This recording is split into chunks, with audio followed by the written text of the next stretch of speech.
Welcome to ThugCrowd Radio. Please listen to this important disclaimer in its entirety.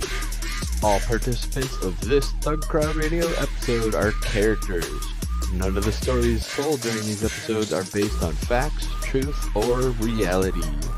All works of fiction displayed during this episode that resemble real-life situations are coincidental and are not meant to serve as guides or tutorials to commit any crimes in any country.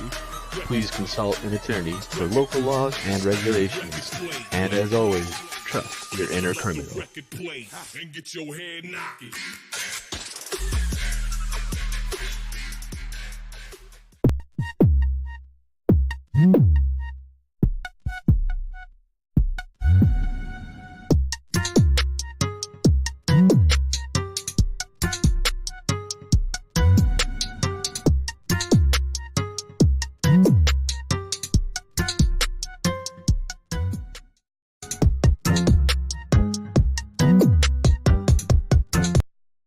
Good job, you. Good job. There we go.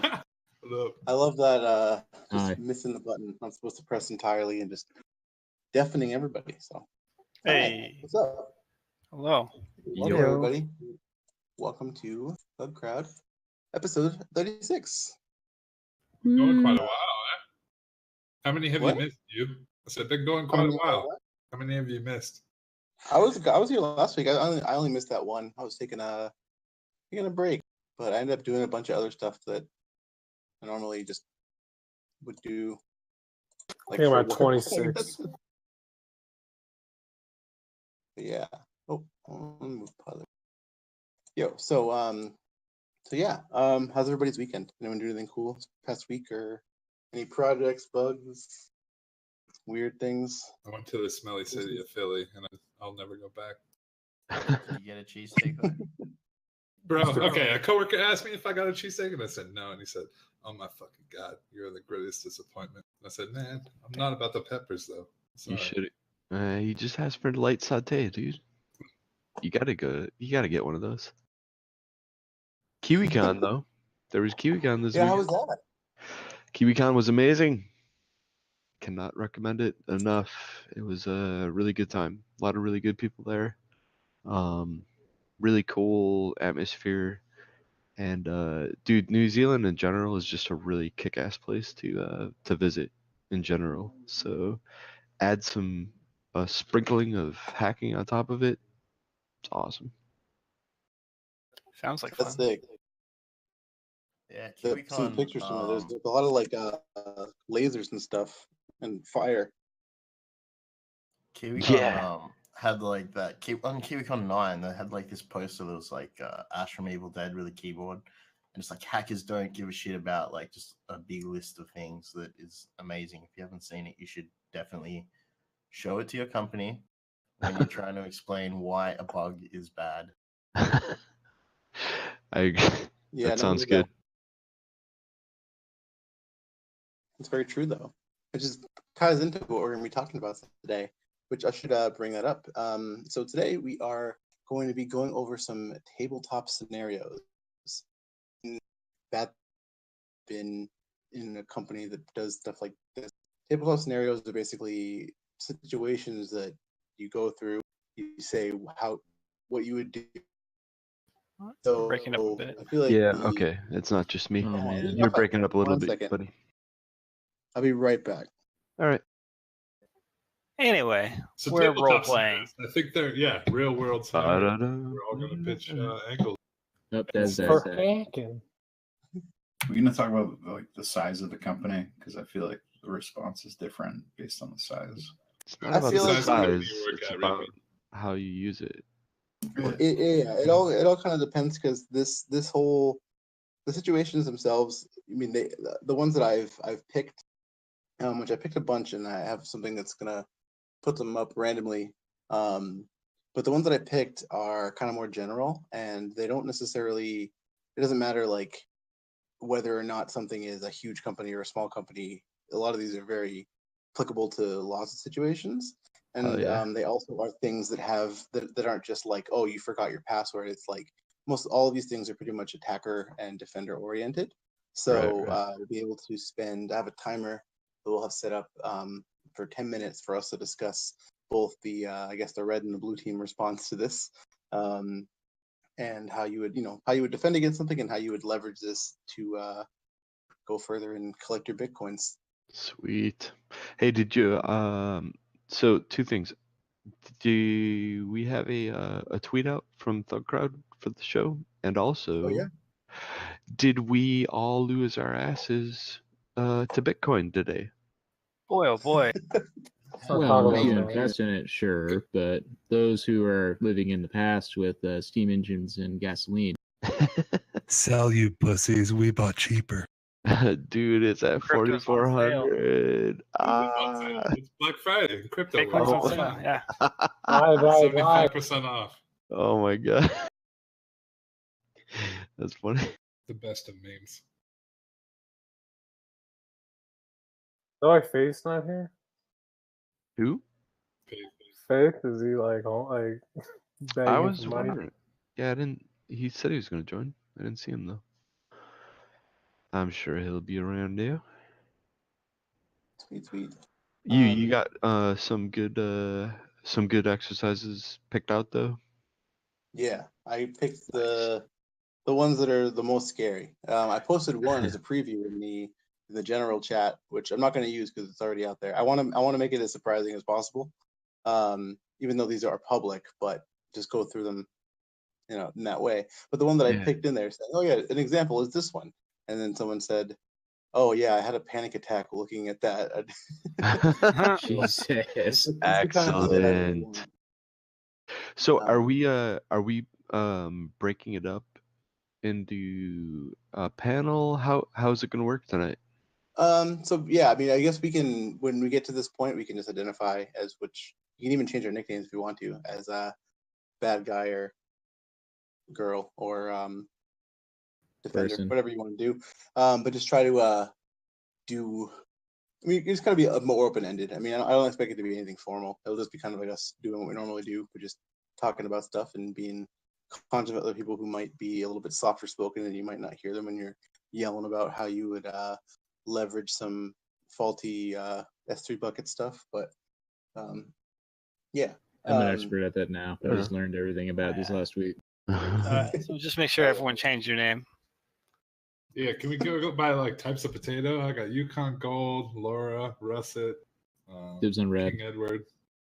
Wait, So, did you just list off a bunch of potatoes? What? Yeah, the- dude. I looked at potato types. It's fine. Click on the vowel Google. That'll be our APT name is like Dirty Potatoes or Oh my god. Oh my god. Yeah, I don't know that many Extend it out. potatoes. We're putting Extend it vegetables out in to, like, there. vegetable man. peel. Actually, I guess starch, but whatever. It's classified as one, right? Be We need some the yams in there. detector. The Holy detector for fuck. the app is like iodine. Iodine potato. I like it. That's fucking brilliant. Should Love be a it. good time, huh? Yeah, this is gonna be good. All right. Ready for news? What's up? Yeah, we have a lot of news Let's get today. that so if you news guys- going. I posted this into the channel, but I'll do it again. And it should be in Discord already in the show notes section, in the show notes channel under podcast. Yeah, let's get into this news section here. So the first one, interesting, this leaky database of SMS messages exposed password resets and two-factor auth codes. I love how you so laugh yeah. because leaky is such a great term. Yeah. That's why I said drink from the hose, Yeah. That quite a bit. leaky hose. I like Yeah, this, now we can tell our kids when we say what we used to do. I like how this is not a real database. This is a key value store. That's a good sign. Well, yeah. So this is a gateway for converting text messages that are, from different services, and for some reason they just stored everything in a nice searchable interface that people could use in their nice little elk stack for all these real-time data of text messages going back and forth. But yeah, this is pretty. Is this pretty not bad. Is this not the time sensitive? You got 60 seconds to enter the. Oh, I suppose with SMS you have you have that period that you have to wait until you get like it depends because like read receipts through like Twilio and Nexmo and those other SMS providers are like significantly more expensive. So you can either like wait for a read receipt before you start the timer on to expire an OTP, or you can just like assume that it's sent, wait 30 seconds, like add 30 seconds on the end of however long you want it to live, which might be like 5 minutes or something, because like multi-country like delivery through different services takes different amounts of time. Like, maybe they just don't expire. It's just like you just create one on the fly. You're like, oh yep, just look up database right now. Cool. Yeah, I don't know. I didn't get to see this database, but it just looks like it's like a typical, Kibana dashboard where you can search through everything that you want to. You can search probably by phone number or by all sorts of different things. Did Looks somebody pretty, rehost it or mirror it? No. Oh, It doesn't look like it. The thing is, this amount of data that's coming out of here, you'd have to like repackage it completely to put it yeah. make it usable again, because it's in this dashboard. You can get like JSON outputs for it, but It would have it'd been just be like, awesome if somebody had yeah, just like WikiLeaked it or the same format as WikiLeaks. I hate using yeah, WikiLeaks as a comparison, but you know what I mean. Like just putting an archive out there. That would have been awesome. yeah. Just on that, Dan. Sorry, like total hijack, but I found out through the mainstream news that apparently Pamela Anderson is banging Julian Assange, which I hadn't seen in InfoSec. And her comment was something like, "He trusts me with everything." I was like, okay. All right. Yeah. That's a good rumor. You should definitely keep telling people that. Like, I don't even think it's a rumor though. That's the fucked up thing. Like this world is so fucking crazy. But yeah, I think that's actually like a legit thing, right? Like she definitely his girlfriend. But Yeah. she made a sex tape that got leaked, right? So like, I guess she's already into the leaking scenario. Oh my god. Drinking from that fire hose, I guess. Before we get too hard into leak fetishes, we should get into the next leak here. Which is, come on, don't do that. What? Make it a fetish. That's weird. What? I mean, it's like Findom or something. So yeah, the next thing here is a bug in the EA Origin client exposes gamers' data. So basically, yeah, it's just this one here is similar to the next one, which is actually really funny, where there are non-expiring, it seems, or very long expiring and not limited user tokens for doing an auto login URL for the EA game client. So yeah, it's just interesting. Definitely, if you're implementing anything like this, make sure that your tokens, when you're doing those kind of authentication, you're checking against where the request was made from. I mean, one of the things that I found, I had a conversation with developers with recently, actual like one-time passwords, like so the TOTP, HOTP, those kind of things that are available, because a lot of the documentation that people had read was specifically around vendors like Authy, where they're like, oh no, there's like a callback URL and there's this extra protocol got to open this port on your stuff.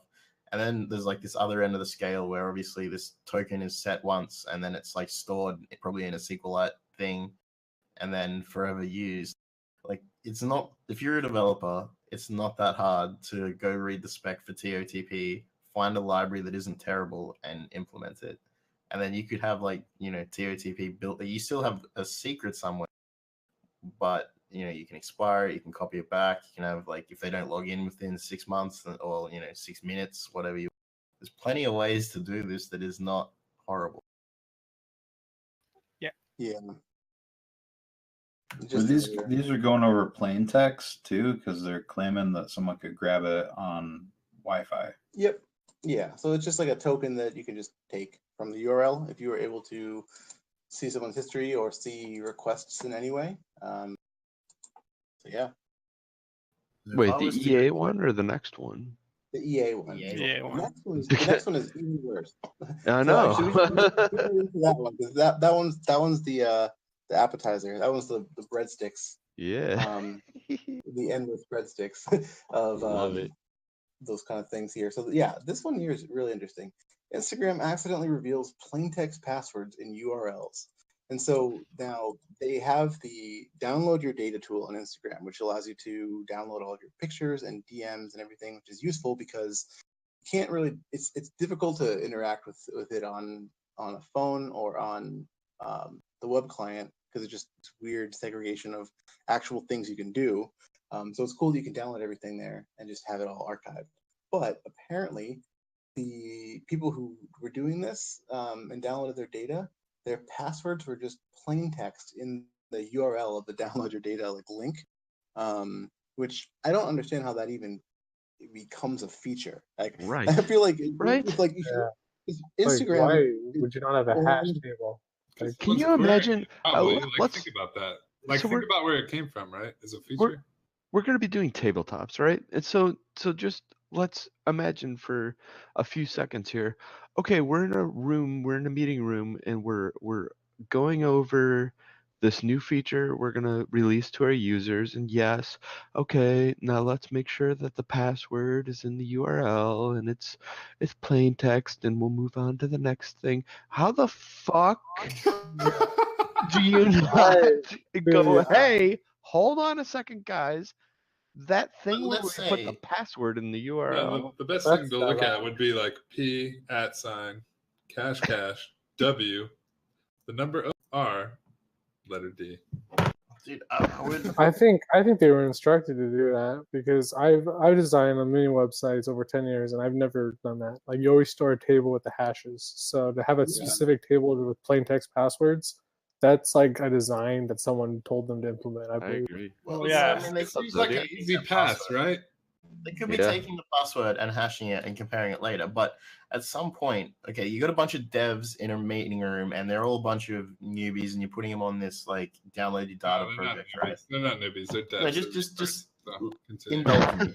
Say they're newbies. Yeah. At that point, though, with Instagram, at that point, they could have done a data migration even when they were like a quarter of the size and improved that. That's like that's unacceptable. At what point, like, did it get through the pipeline where security never looked at the code? Is what I was getting at. Like, you got a bunch of guys in the that fuck up, and security doesn't look at the code before it goes live. Like, what life cycle do you? That's what I was gonna say, man. Yeah, I was gonna say, and that's when they realized that they fucked up. Well, yeah, I don't think they fucked up. I think it was almost like they were instructed to do so. Like that. No, that's what I'm saying, Zodiac. Because like this came from another pipeline. This wasn't something that was implemented for the sole purpose. I just meant it wasn't like a bad developer, like just being negligent. That was like something shady. There's a team of people who are acting negligent intentionally, or just I don't even know what could have happened because honestly, they have the actual they're built. Their Instagram is owned by Facebook, right? And they have all of the infrastructure they would need to implement proper token auth passing, like for their session. You just use the exact same OAuth token that you're already using to access the button to say download your data. So, it just doesn't make any sense as to why this would have happened. Well, it was a absolutely rushed out feature for GDPR. Yeah, probably.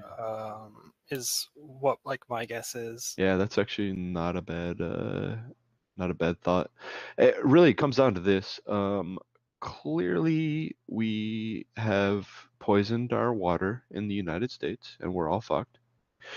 But more so, the biggest takeaway is this kind of stuff just happens. Like it you wouldn't think it would happen as much, but it does. It happens all the time in the biggest, most secure corporations in America. It's amazing. No, it is too. And then you look at layers and you look at automated testing or frameworks and you wonder how the fuck someone didn't catch this kind of crap. It's because it wasn't written around a variable or, reverse any kind of thing beforehand. So I used to like to jump on people and be like, yo, yeah, what a idiot, like blah, blah, blah. But no, I mean, this stuff happens. And you just got to be prepared for it and you got to be able to minimize damage and move on because epic fuck ups like this are nonstop, and that's really what keeps us in jobs. Yeah. 100%. I mean, that's the good thing, I guess. Keep I us don't in mind being jobs, you employed. bad devs. Yo, what up? Yo, what up? So, Yeah. So the next story is equally just like what? So the Japanese cybersecurity minister admits that he's never used a computer. That's fantastic. Yeah, I mean, it sounds like most people who make laws about computers in America, though, too. So, like, Here's the point there. That's the same story in Canada. Doesn't doesn't Nintendo wow, that's like, racist. No, Continue. seriously. Miyamoto, like, doesn't he like choose developers who don't play video games so they make shit new? No, I mean, I'm not saying that that's to this level. This is obviously retarded levels, but yeah. So the thing that we were talking about when this was originally posted in that was that there's like a it's like I guess like a, you know what you're saying, DMZ, where it's better to might be better to have somebody who is more about like a leadership or like a legislative role rather than strictly like somebody who's technical, because you have to have somebody if they're going to be in a thing like this when they're passing laws to be able to understand the wording of those really dense laws. But the fact that he has not touched a computer or used one and doesn't know what USB is just like I don't know. I just feel like you have to have some level of background knowledge about it. I would if I saw it, I literally would probably like start laughing if this has happened to me. Well, if like, you see I this, you hope it's the type of person that's read through legal documentation, paperwork, and been able to like recognize terms. But that's not even the case here. I mean, the person should have some knowledge about what is a server at least, or how you contact a website. There's a different way to prove it on paper versus in a discussion as well. Look. All of you people saying that my calculator knowledge isn't enough, you're being very discriminatory. Discriminatory? How in the fuck? Can you spell that, please, sir? I'll take hard words for 500. So, yeah, I don't know. It's insane. It's an insane story. I guess it shows a little bit that these positions truly don't matter in the grand scheme of things, but holy God, I still can't get over it. It's a really good point. Fake it till you make it. Fake it till you make it. Yeah. Donald Trump, the best meme since forever. Continue. So the next amazing story here in the lol.what section is the pair who tried to fly drugs and phones into prison with a drone are now sentenced to prison themselves. So this happened in They just suck Australia. at crimes.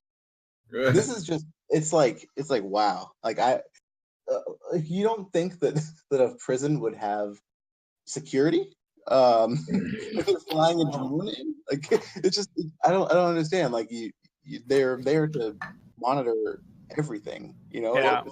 My question is how do they truly get caught, right? Like, so if you have a decent, you pay a decent amount of money for a drone, we'll say a $2,000 drone, you should be able to fly that from across the street through the woods, you know, and then over trees and things like that, and then drop your package. What, like, did they literally set up in the parking lot?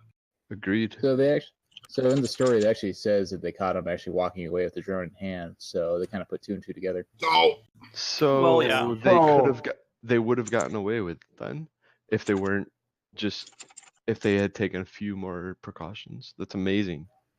Well, I If mean, the thing honestly, about I it look at it- is like the drone has to go back somewhere. Yeah, And they it's not probably like wait. The one-time like thing. These people probably have been doing this multiple times.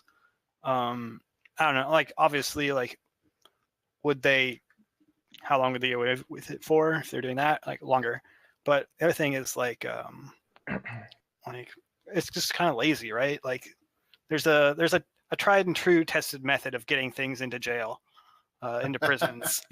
And, I was going to mention we should get Glitch Tech here because he's making those grenade launcher drones. basically prison concealable if you think about it. Is that to get the hillbillies with shotguns trying to shoot them down? Is that the I mean, I'm just talking about the shape.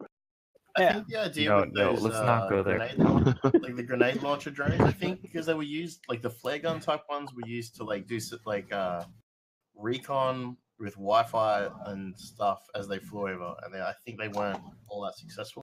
But if you don't care about recovering it, that's pretty good. Like if you can fire it into the yard and hopefully not hit someone.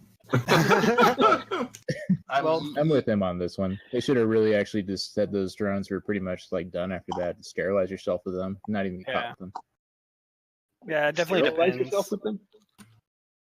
So when you went to the t-shirt launcher or the grenade launcher, I was just thinking a t-shirt launcher. When you described it, you disguised the capsule as a rock. So you shoot it in at night. Hopefully, it lands with enough of an umph that it kind of buries and looks like a rock, and then your homeboy can roll up, and there you go. It's a rock. Not that I thought about. Is it a smooth rock? Is this something that can stick up their ass? And get to get it back in the yard. Just tap a rock entirely crack up and start snorting later. I mean, come on, kind of confusing. Trying to be a step ahead. We're basically all agreeing to launch grenades into a prison, so there might be issues there. Yeah, I mean, that's the alternative method. All I see is a tax cut, personally. The only real time that the only time that we've seen a prison hack has been the movies. Like, remember that Russian guy from a few months, like maybe a month or two ago, and he tried to like hack his friend out of jail, and then they just both got arrested. Yeah. What do you think he was using, Bill? I don't know, man. Sub 7, but it just seems like Sub 7 trying to break people out of prison is not a good idea, and quite risky. Or trying to get things in and out of a prison. I swear, I think it's been done before. Like in Russia, someone had a helicopter and they got someone out of the courtyard. No, it was the guy in France. It was a couple times now. It was like the third time, right? But that guy's a total gangster. He's not like flying like drones and drugs. He's escaping prisons and blowing up walls with dynamite.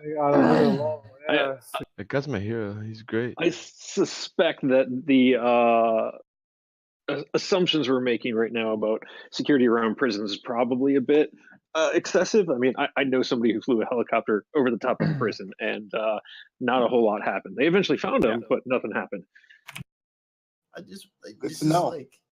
Something to do with the law. It's like, why don't we hack the cops? I don't know, because they can do something about it.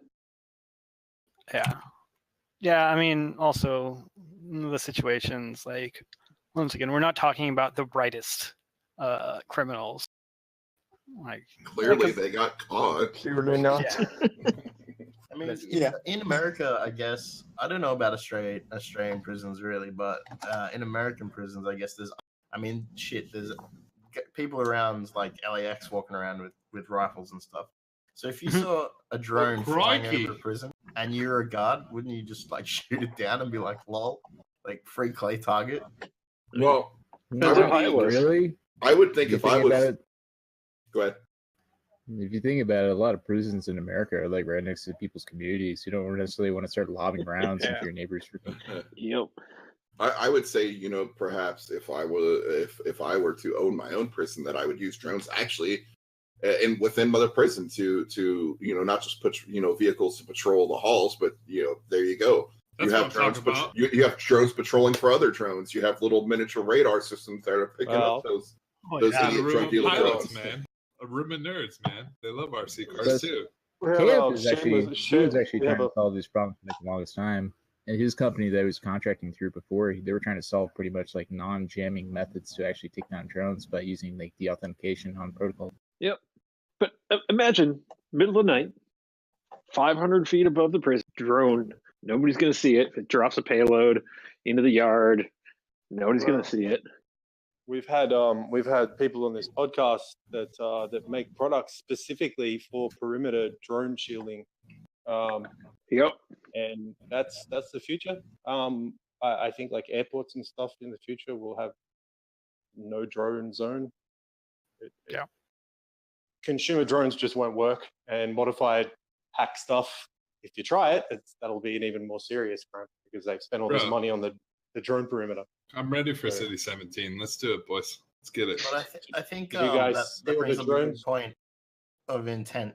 Like if you modified a drone to go past like a geo boundary or something, then you have clear intent of breaking that. Yeah. So that's People where who the fly penalty would drones go up. near airports to try and buzz planes and stuff, that's not an accident. You know? It's Don't already a do that. huge pain in the ass to fly a drone near an airport with the fucking DJI app. It's a Good. pain in the ass.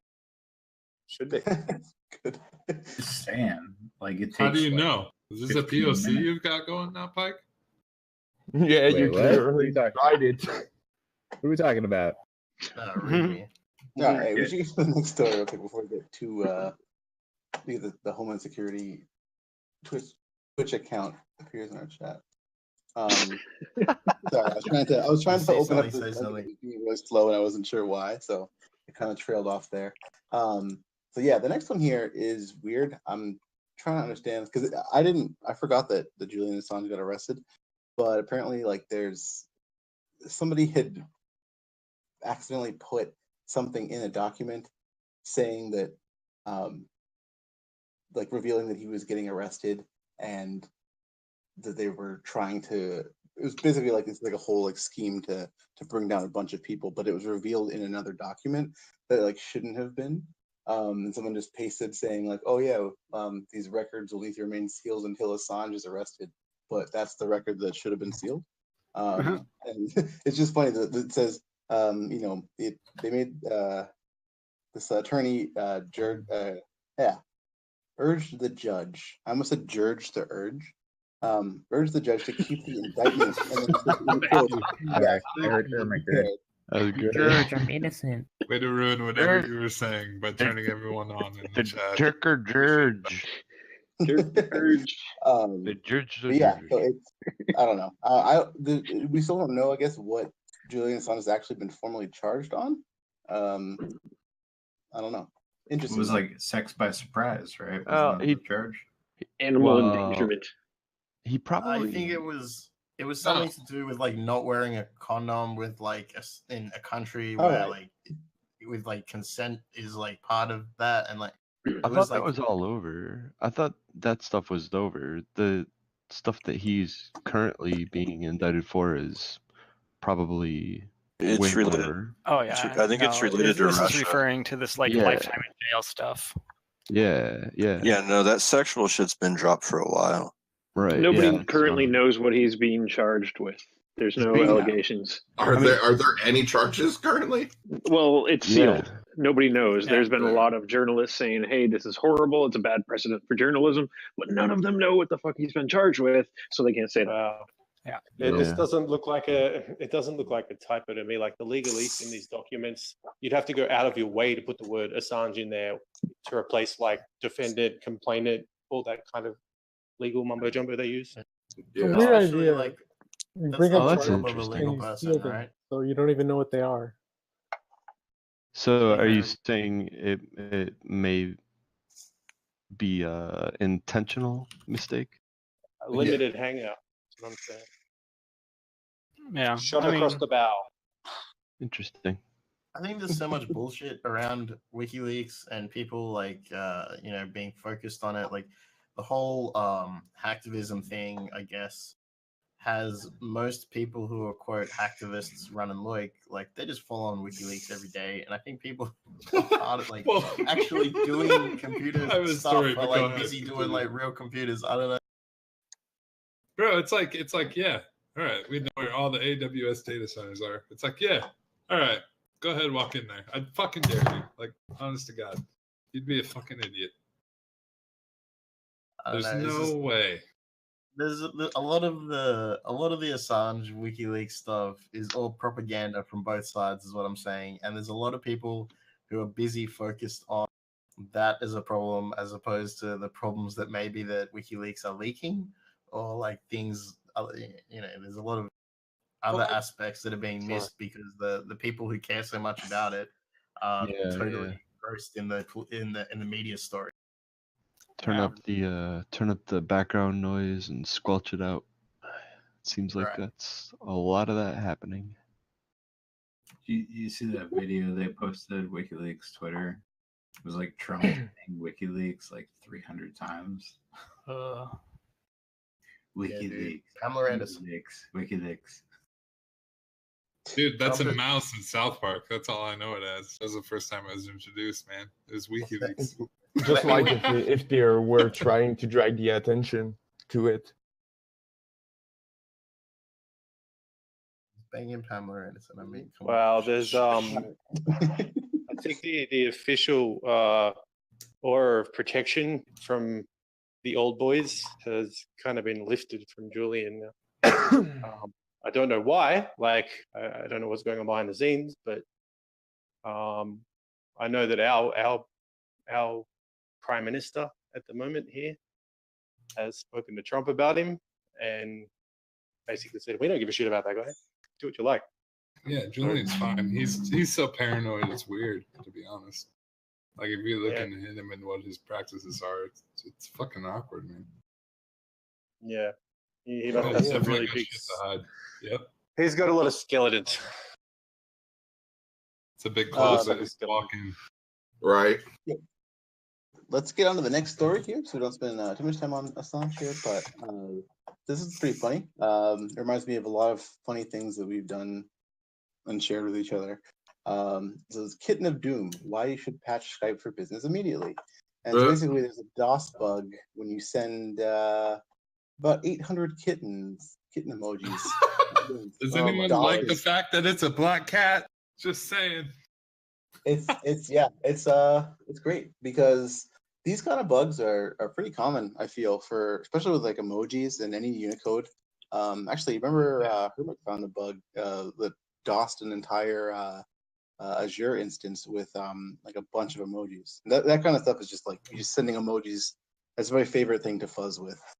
Yeah, that's pretty cool. I always try to crash bot or stupid shit with bunch Especially of emojis. Because like a lot of developers that are on Macs, they're using like the terminal app that'll render the emojis if they're viewing like log files and shit. They're like, what the fuck? Poop emoji. In the terminal. That's just like the iPhone bug, power crashed. I don't know if you remember. If you did text that to people, it will crash. That's pretty funny that people don't think about sanitizing all the input. But I mean, so I've seen, there's been situations where, like, so you have a Unicode, like a multi-byte character. For like, the first one that I can remember fucking with was like the MySQL character set. If the character set on DB was set to like, I don't know, like Hungarian or something, and then you had like add slashes in PHP or like to try and attempt to sanitize your single quote, your quotes. You could do like a character that was the equivalent of the first byte was like the upside down question mark and then a quote. And because of the way it was treated differently between PHP and SQL, like MySQL, then it would like pass and become a real quote. And then is that like the 2-byte Unicode things?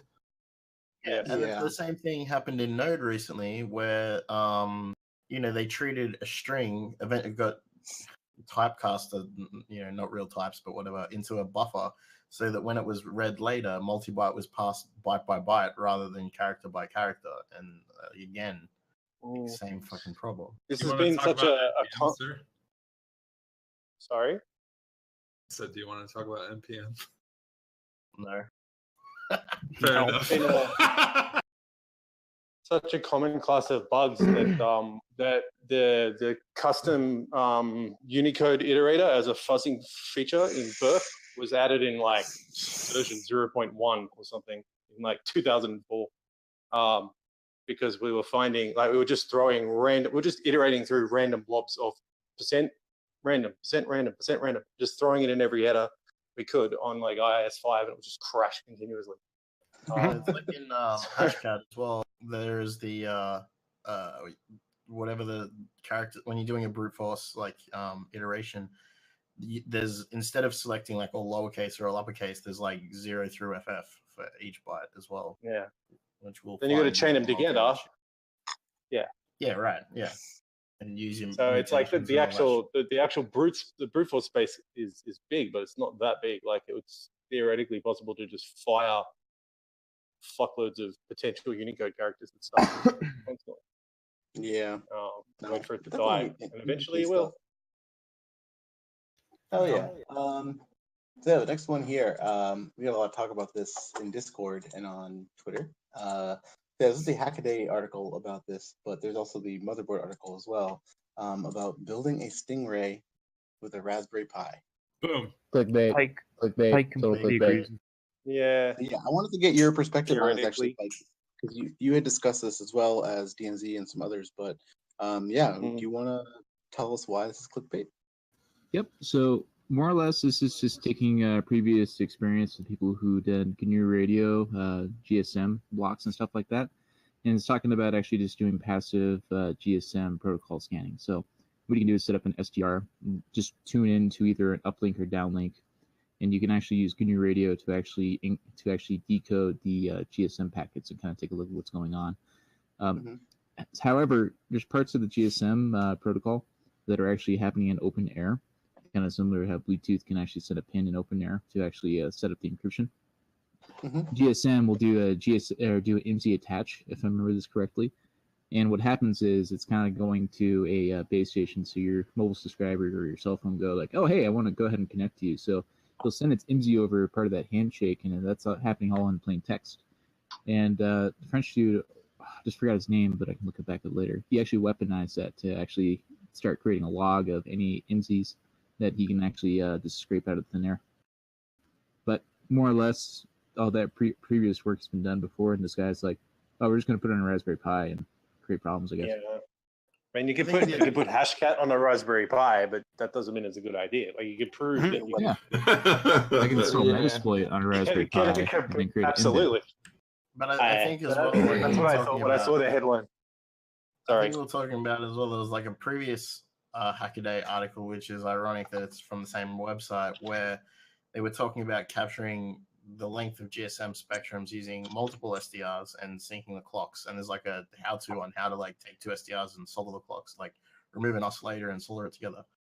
And like, if they've already done that and they've already written an article about why that's necessary, why are they then saying like, oh yeah, just make the SIMSI catcher? Like, yeah, I don't know. Yeah. I mean, the Hackaday usually has some pretty good articles, but I mean, you got to go to the comments section. There's usually a million people debating about Ohm's law or something. So it's pretty good. So how similar is this to when they took the Verizon miniature femtocells and then hooked a Raspberry Pi up to that to sniff? Well, femtocell is a whole different story because the radio in it is going to be going to be tuned to the specific bands because in different regions you have different bands that are used for different phones, right? So that's going to be specific to that telco, and then you're going to have a radio that can do enough bandwidth, and then you're going to have a backhaul link on a femtocell as well. So there's like a whole different bunch of things. Whereas these the femtocell can also transmit. I mean, these RTLs, it's passive only. Yep. So Yeah, that was the key thing. More money. So like you can do LTE and build a full base station. So more or less, a femtocell is actually a working base station. It's just a micro cell. That's why it's called a femto. Yep. Micro then goes down to femto. But more or less, it's already a working base station. But all you're doing is just pretty much like rooting it, and then you have access to what's going on in the background, so you can actually see all the bits and data going back and forth. Yeah, with the news article, basically they're using those $10 TV tuners that are great little SDRs, but it's passive reading only, and you can only lock to a single channel, so limited. Yeah, I think even with HackRF, you're still only going to be able to do passive base stations as well, because it's a half duplex transceiver. So yeah, I mean maybe you could do it with two of them. Exactly. I think the Blade at the same price, you can actually invest in either like a Lime SDR or just find a used USRP online or Blade. Yeah, the Blade build your own base station. Blade seems the most cost effective for full duplex. Yeah, plus Blade also has like the X115, like has a pretty beefy FPGA on board, so you can do modulation, like the voice modulation and stuff. Like, yeah, well, I can tell you my X40 is still pretty useful, even though it's not, the 110. Quick question for everybody on this topic. What would be the cheapest way to kind of simulate this in the sense of I want to see when a specific device or what devices all exist within a physical proximity? That's all I care about. Buy 50 RTL SDRs. Well, spectrum, look for amplitudes on the known RFAN. If you're talking about the cell phones, you're talking about actually monitoring what the cell phone's transmitting. So that'll be the uplink. Yep. Monitor all the uplinks and then actually kind of do a heat map based off of that. Did I say enough acronyms there? Yeah. Who just said buy 50 things? Who just That was me. I was joking. No, that's a good idea though. Yeah, like there's people who actually do projects like it's like you've seen the Wi-Fi cactus. Yeah, exactly. Yeah, it's an RTL cactus. There's something exactly. The problem you'd run into with 50 RTLs is not to do with radio though. It's just to do with like USB bandwidth. Yeah, I mean, there's always a solution. You get enough powered USB hubs with USB 3.0 or Thunderbolt. I mean, it would be a pain. Don't get me wrong, but that could go somewhere. Here's the thing. Like, if you, I don't know. If you consider movie making stuff, when people are creating special effects for movies, they have these arrays of GoPros, like hundreds of GoPros in a circle that are capturing video, and they make these insane special effects. And the same thing kind of applies to hacking and radio frequency stuff. And I think it's something that definitely could be explored and used. Absolutely. Hey, all right, let's get into the next category here. Shitty people. So yeah, this person here is just a Texas hospital, got hit with ransomware. It keeps happening, and it sucks. Same hospital? A hospital ransomed? No, same hospital. Maybe we should buy some better skills, everyone. Yeah, but with the amount of skill like running Mirai and everything, every time that shit like this come in their end, they're gonna hit everything on the internet that they can scan within their range. Yep. Yeah. Exactly. I think as well. Wait, what? Like I had an argument with a guy in the street one time who was he was trying to get me to donate to his charity, and he wanted me to write my credit card down on a piece of and I was on a form. I was like, no, I'm not, like, it's gonna go on your dumb database, it's gonna hack. I'm like, no way. Like, I mean, I work in security. I'm sorry. I'll give you $5 right now to just like shut up and like we'll call it a day. It's like I can't accept cash. And he did argue with you? And I was just like, dude, like, man, like. Did you call him a bloke? His argument was that that's the good part.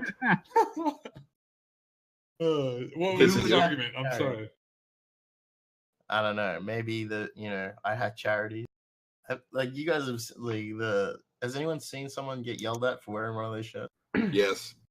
I have a family member who, when he sees them, that's the Jesus hackers, because the high charities. Interesting. So we seem to get more upset when like ransomware hits, and it does happen to hospitals for some reason a lot, and like police stations and fire stations and other public utilities.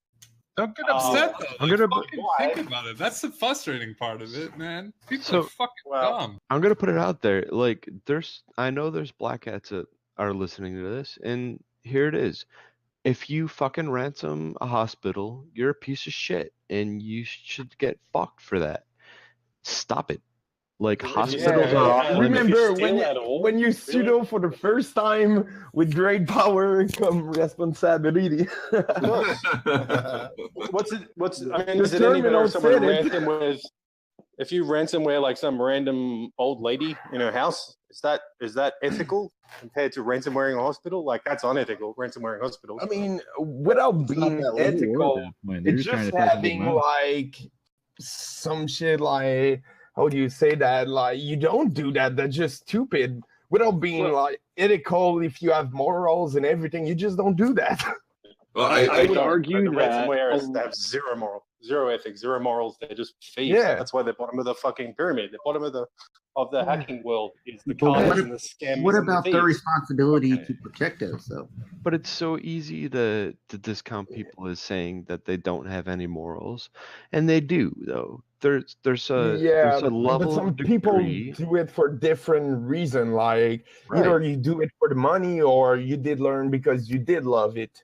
But what about? I would argue that they are not targeting. All I'm 2 saying. years ago, there was a SFMTA hack. Those guys had no fucking idea who SFMTA was. They took down, the whole Muni system is great. They had no idea that they did that. They were just like, oh shit, this is open. I'm gonna attack it. Yeah, 90% of the time it's probably a spray and pray, and you're hoping it's an organization, not aware, like you said. Maybe it's a hospital, perhaps. Exactly. But that's something pretty stupid to do. I would agree. As as ethical hackers, or as ethical as we can be, most of us try to consider, we, like you said, we would consider, hey, yeah, and you are kind of a dick for doing that. But again, so you should do a little bit more recon before you truly execute a full. In my opinion, you should definitely do a little bit more recon before you execute a hack, and not just not mitigating specifically the hospital ideal behind it, but just you're even right. if you I mean, don't this is have not a scope- targeted. This is spray and pray bullshit that kids do. Just hoping to get a fish, hoping to get a catch. It's also sad. It shows you in terms the of point like, is this: even if it's spray and pray, if you're an operator and you hit a hospital and you realize it's a hospital, you fucking let them go. So It's as simple as that. I've seen it before, actually. So I think we've had that on this podcast before. We had a situation where the ransomware guy got contacted and got a sob story. He's like, yeah, sorry, dude. Here's the key. So you don't have to pay to worry about it. Yeah, and I we commend had that those story guys. a few weeks ago.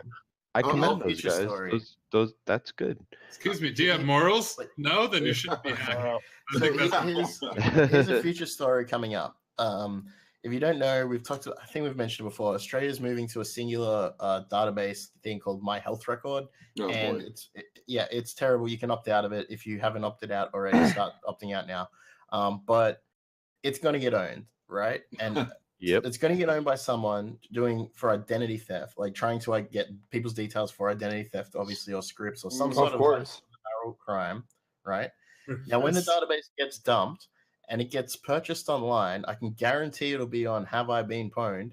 So if that data is then on-sold, is that still ethical? Is that still unethical or ethical? Now No, anything Have I Been Pwned does for money is unethical. That's profiting from the proceeds of crime.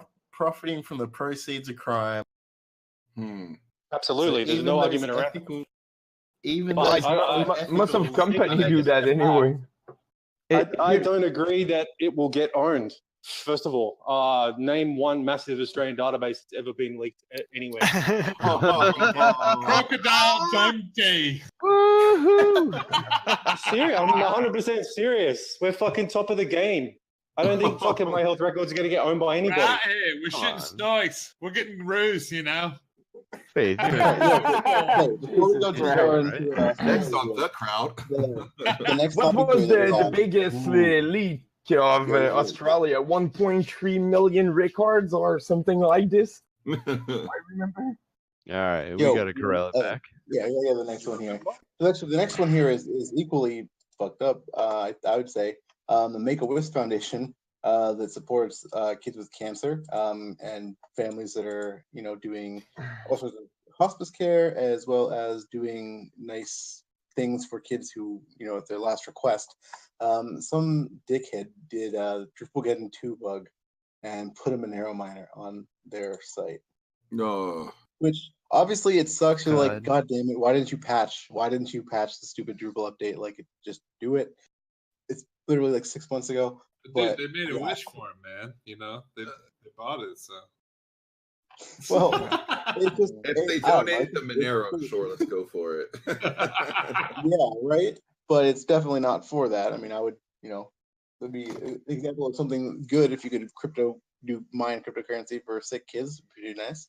But this is not for that. This is just exploiting actual little kids and families that are desperate to, to fulfill their dying child's last request. And you're just mining stupid Monero on it. It's pretty shitty. Yeah. Ugh. So yeah, that's our bottom of the barrel people section. Besides, the obvious ethical thing of that, I mean, did you guys see the article where someone was mining like Monero on a router, and they got it, and it was like 20 cents. Then by the time they went to sell it, it was worth 2 cents. Exactly. So let's put it out there. Like, Tiny violin. Why would you mine on the fucking router anyway? If you're black hatting and you're doing stuff like this, consider the outcomes, right? Like, consider who the targets are that you're hitting for sure. Yeah, like it's gonna cost you more with lawyers than anything else. No. I'm not even talking about legal and lawyers and getting in trouble. I just mean being an actual human being and being like kind of a decent fucking person. You can hack in black hat, but choose wisely, man. Like, don't be evil. that's but really I mean, stupid. Take down the stock market. Don't. Sometime you're gonna run stuff, and I mean, the black hat gonna run stuff. They won't have scope. They're gonna execute on each find. Example, if you run ZMap, you can run a crown that each find that gets saved in the text file gonna get execute for your MSF exploit or whatever did you code. Well, that's fucking dumb. Anyways, I think if you're gonna be a criminal, if you're gonna be a cyber criminal, black hat just for the money, all about the crime. You said a black hat, yeah, that's what the end is. Be really good at it. Be a really good black hat. Make a whole lot of money. Don't get caught, and that would include not being a douchebag and just like banging, like trying to XMR mine on a fucking dying kid. Thing, I mean, there's Bravo. there's always the rush Bravo, when you man. find that easy target and you're going for that. But it's probably good to take like an objective look at what's actually going on. Besides, like, oh boy, I found something cool. Yeah. Do your research. See what that shit's hosted by. Don't be a fucking dickhead. Well, also, it's like in this case, like something like that, like you're going to make the news for 20 cents Monero. Yeah, that's stupid. It's, I mean, the heat to like profit factor from that is a little skewed. Imagine you didn't just make 20 cents; you just ruined a few people's lives. If you're in prison and you're trying to not get the shit beaten out of you in prison, I think it'd be better if you were actually like robbed a convenience store. At least then you'd have some story to tell when you're in prison. Not, I stole 20 cents in electronic currency from somebody's router with this piece of code that I spent months writing. Just didn't write and found. If you're going to be a thief, just like go big. Do it old school. Well, so I mean, for the proof of concept, I think that's those kind of people probably don't even know what they did run the code on. They probably don't know about kernel. They probably just run the script. Yeah. You fucking idiot. Some of us here pay attention. So, let's get on to the last story here because it's almost 10:30. So the last one here in our final .ly section, we have AWS adds a feature to block public access to S3 buckets without having to write some rule and have to remember to do that every time. So when was this implemented? Because I just started playing with S3 buckets like 4 days ago. Looks like it was like 2 days ago. Or oh, fuck. So the bad thing about it is, though, as a process, when you set up an S3 bucket, this is something that's been very apparent to everyone who's looked at an S3 bucket in creation. But how many people actually read through what they're doing is astounding. Wait, what happened? I feel like I didn't see this story. So it's made. I guess it's actually more defined now, is what they're saying. But to be honest, anytime you create like an S3 bucket, they ask you this if you want it to be like a part of VPCs or port protocols or like what the fuck you're. But what's really sad is a lot of people just created buckets storing like private, documentation or PII on people and making them public. So it's something that they're like literally making you more attentive to, which is a good thing for sure. Well, Yeah, hold on a thanks for second explaining here. it. Just So, last time AWS did anything with their buckets, they did some thing that you could turn on to make it more secure, but it was buried and nobody did it. Is this the same thing, or No, is this this is by something that's default? in front of your face. Like this is a step anytime you create a bucket that's asked of you. The problem is people are still making the same dumb fucking mistakes when they're doing this stuff. Okay, Just good. on that though, like if you Thank God. Google a tutorial for creating a policy for a bucket, right? Almost all of the time you'll have like a wildcard tutorial, like a wildcard bucket name, like bucket, and then like Wildcard permissions. wildcard permissions. everything in this folder, or excuse me, object. Everybody, yeah, not just everything in that folder, everything in every bucket will be on like one IAM user that probably can log into the console as well. And then the key is put on a server, and then the key is stolen, and then people start spinning up fucking G2 instances and mining. Dude, and that's the thing too, is who's Perfect. not paying attention to like API password rotation or secrets manager or putting something in place that does the shit. Even I will before say- that, like creating the right policy, like that's the key here. Is like don't follow a fucking tutorial and copy and paste it. Think about what. Literally, the fucking like documentation from like Amazon is only like 30 pages long, and actually creating it pretty much in a S3 instance. I figured it out. I'm a dumbass. Anyone else can do it. Well, also, most of the buckets that I've found in my hunting have been ones that were created a very, very, very long time ago. Yes. And so Yeah, and a lot of that's it's the thing. before a lot of these changes. Yeah. So Right? Well, These before a lot changes of only affecting new things. These mass discovery tools became very simple to use, and the learning curve for even understanding what an S3 bucket is became a lot simpler. There's a lot of people out there with CLI tools that are not going to see any change on the dashboard at all, and as long as their tools keep working, it doesn't matter what Amazon does on the dashboard. They can put up a big warning saying, "Warning! Remember, never untick this thing. It's a really bad idea." Yeah. So I have a question to ask. As far as running things in the Lambda level, how many people run things through the CLI using PowerShell or Bash scripting? Anybody? I do here? everything in Bash scripting. What's Is a it, CLI? should it be our fault that AWS's CLI interface is like extremely long and convoluted? Like literally, you're writing paragraphs just to do commands. There was a program called, it was a library called PyCloud, but they got bought, I think, by Amazon because it was too easy. You could just run up instances in like 13 characters. That's the thing too, though. If you dig into CLI and function, it's pretty fucking basic, honestly. Like if you want to actually write something about it. There's Check out TensorFlow. The ZSH and Bash completion scripts as well for AWS CLI. Sorry, I'm in Tesseract. Yeah. Does anyone ever use Tesseract? So one thing I'll ask is, so this article, it's from Duo's site. It's pretty in your face, like Amazon's clamping down on this. Do we all agree that Amazon's not really doing much with this other than a slight change that There's no good though in competitors when you look at it, man. If you want to talk about like politics and bullshit, we can go there. No. I'm just asking, is it overhyped or not? If you can still have configuration drift from a secure bucket to a public bucket, then they probably haven't really done anything. Yeah, okay. Yeah, fair get enough. raped. Thank you.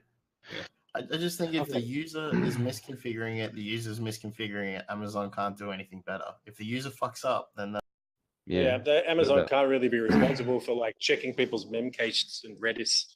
And that's the shitty thing too, man. When you look at Amazon or like AWS from a role perspective, you're really able to easily implement what people should and shouldn't have access to. And that's where they fuck up the most, I think. They do actually send emails when they find like certain things that are like vulnerabilities. I've seen it before. Yep. Oh, believe me, I love dunking on Amazon, but not in this regard. Like this, I'm fine with couple what years they're from doing. now, we might be finding like Alibaba cloud buckets open. Yeah. Ooh, I don't maybe think we they should call them start looking buckets. They now. probably call them something else. But yeah, you should. There's a lot of other clouds out there. There's not just Amazon. There's a whole world out there, in fact. A world? Yo, so let's before we go way deep into Amazon, we should start doing our tabletop stuff. Yeah. So let me Roll one for second. initiative. So yes, so yeah, everybody here. I'm gonna change my name because I guess I'll be blue. I don't know what team I should be on. Maybe I'll just be. What? We have to change our names?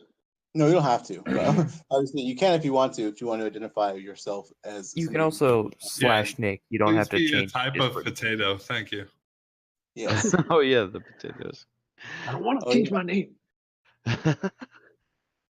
Just run slash Nick. You I don't have think- to change your you actual know what? Discord username. It actually really might be easier to just change the icon temporarily to a color or something. Slash Nick. Yo. So red okay. for I offense, think blue for defense. I think Discord Gates slash Nick. I No, think no, it's no. really You use can it. use your name, not your Discord username. So don't change. Don't go to your profile. Just right click yourself. Yeah. Either way, whatever you'd like to do. I guess I'll be blue. BLU. All right, cool. So, alrighty. Let's get into it then. So, what I'm gonna do is we'll have 10 minutes to just discuss something so it doesn't go too far. But if we finish our discussion on it, then we can move on to the next one. But yeah, so basically what I'll do is I'll read out a situation. You got to think about it in terms like a general term. So like let's say that you're a consultant or somebody who is just fucking around on Google and you find this, whatever this is, that you've leveraged. And so you have to just sort of think about it in the most general terms possible and try not to say anything in the way that you would say it at your own company or say like, oh, we at, Amazon do this. Like just, keep that in mind in case you do decide So to. layman terms, make it like human readable. So or don't self-dox. But also don't screw yourself over by revealing that this has happened to you or this is something that is currently happening to you. Well, of course, there's always the caveat here should be our buddy Bob Hackerman is the one who's doing this or not doing this. Yes, yeah. All So of if us you've have done this signed thing, seal SSPs and sent them to you. It's fine. Okay. I mean, these literally are tabletops that are fictional tabletops. Yep. Yes. All right, I'm gonna throw this into voiceless voice too, where we're at. I just put it up on the screen as well. And boom. So the first scenario here, I'm gonna read it out, is your company uses a popular chat tool. An employee's credentials leak and a rogue login grabs messages from every channel over time. So I'm gonna put the timer on the clock, or put 10 minutes on the clock. So I guess we go if anybody wants to respond to this, either as how you would attack it or how you would defend against this. Ironically enough, I think I was just reading this. Yeah, so these are from Twitter, but we're just adapting them to our. I think the article is about a help desk guy breaking into people's help desk. But anyway, I just gotta write. I gotta acknowledge somebody wrote "clog it with nudes." That's very funny. I think one of the things to scrape from this, if you were to gain access, would definitely be build statuses, and that would almost definitely also leak the location of certain repos and build servers or build systems at least. Any APIs, any credentials, of course. Build your profile that way. Anytime someone's like, oh, hey, just if you had access as someone who was trusted at the company, and you said, hey, I forgot the password to ABC in a DM to someone else, they're probably going to respond. You might burn yourself that way. They might burn the account, but you might also get the credit. So now, has anybody ever seen that before? Has anyone seen passwords being just thrown out into Slack or other places like that? Oh yeah. Yeah. Fuck, I done it by mistake a few times in IRC. Well, Yeah. also, Jesus. Also like files, right? You can send files. So. Oh yeah, they get attached to the whole channel, right? I've seen Slack keys leaked to GitHub, leaked from public websites GitHub. people didn't think were. Yeah, I mean, all of these are options. Who's the guy who got a $40,000 bounty for finding a key in a GitHub repo? Wow. Yeah, that happens. Jester? Man. I mean, it happens pretty often. So although I've classified myself as the red teamer, from the blue team perspective, so one of my standard Monday night talk with my local hacker association, I turned around and somebody's asking about that. Like, do you guys do these? Do you use these micro controls? And of course, everybody. Oh, do you use this tool? And everybody raised hand. Oh, do you use this tool? Everybody raised hand. Oh, do you guys do these like precautions? Well, and the answer, of course, is no, because those kind of minute precautions per channel don't actually allow you. So when you allow, I guess through Slack specifically, since we've mentioned that, they don't allow you to specifically lock down what those commands can and can't do. You just literally, when you say yes, allow that API, that Jira or that Git API to have access to it, it's full access to the channel anyway. So No. At that point, I think you question yourself as far as what you're running and what protocol it's using. Like if you're not running an XMPP private server secured with keys, then you're a fucking moron. Honestly. Did you say XMPP? Yeah. Yeah, well, XML pull parser and what is it? What's the one where the Spark is the client? OpenFire? OpenFire, yeah. OpenFire XML pull parser, I'm pretty sure is still vulnerable to a billion laughs XXE. So. Liddy. There's also this goes into the importance of using canary credentials, right? Or canary keys and all that. Because if someone also a blog post. Sorry. I was gonna say, because if someone steals, for a place that does sales, if someone steals leads, you'll know because they'll blast your email list with your canary emails in there. Oh yeah, I see. API keys, canary API key. Yeah. That's a good idea. So Franz Rosen wrote that blog article on Slack where he was able to leverage the call to call people to hijack other people's stuff. So I can't remember the exact details, but yeah, there's you should Google Franz Rosen Slack and read that article. But yeah, if with Discord, for example, switching over to, I don't know why you would use Discord for work, but it's if people are doing these things, we're using it. You can authenticate a bot as well with a user token. So you can, if you had a user token, you can use the same library and take that user token and use that to leak forever. And there will be no notifications and you will bypass 2FA. Yeah, and typically bots have elevated privileges, so. Well, it's not actually a bot. It would be whatever the privileges the person has. Right. They call them self through bots. the bot API. Yeah. No, it won't call it. See how for example, Wishbot says bot next to it. Yeah. If you use a user token, it doesn't say bot, even though it is a bot. Yeah, it's just a user. Client. They call them token. They call them self bots though. Is the term that they use. Yeah, you can use Selenium or. You can use Selenium and just do that. That's pretty easy. You easy. can use your regular username, right? So that's what you're saying. Yeah. So then you'd be authenticated, but until they. There was shitload of tagging on GitHub. Well, no, good. I was gonna say if you're in a Discord, especially for work, and you're at a smaller company, I mean, that's easier to maintain. But if you're at if you're at an IBM or something and there's hundreds of rooms and things, well, again, I don't know why you would do this, but I mean, more or less the privileges and permission are going to be kind of open and futile to potentially manage and maintain anyway. So, I mean, there are some places that use IRC that still, it's an VPN to access IRC or jump host, and then there's still channel keys and still OTR and still SSL like on IRC that people are using. Like I think this whole migration to these newer platforms like Slack, like I don't know why everybody just decided that Slack was the one.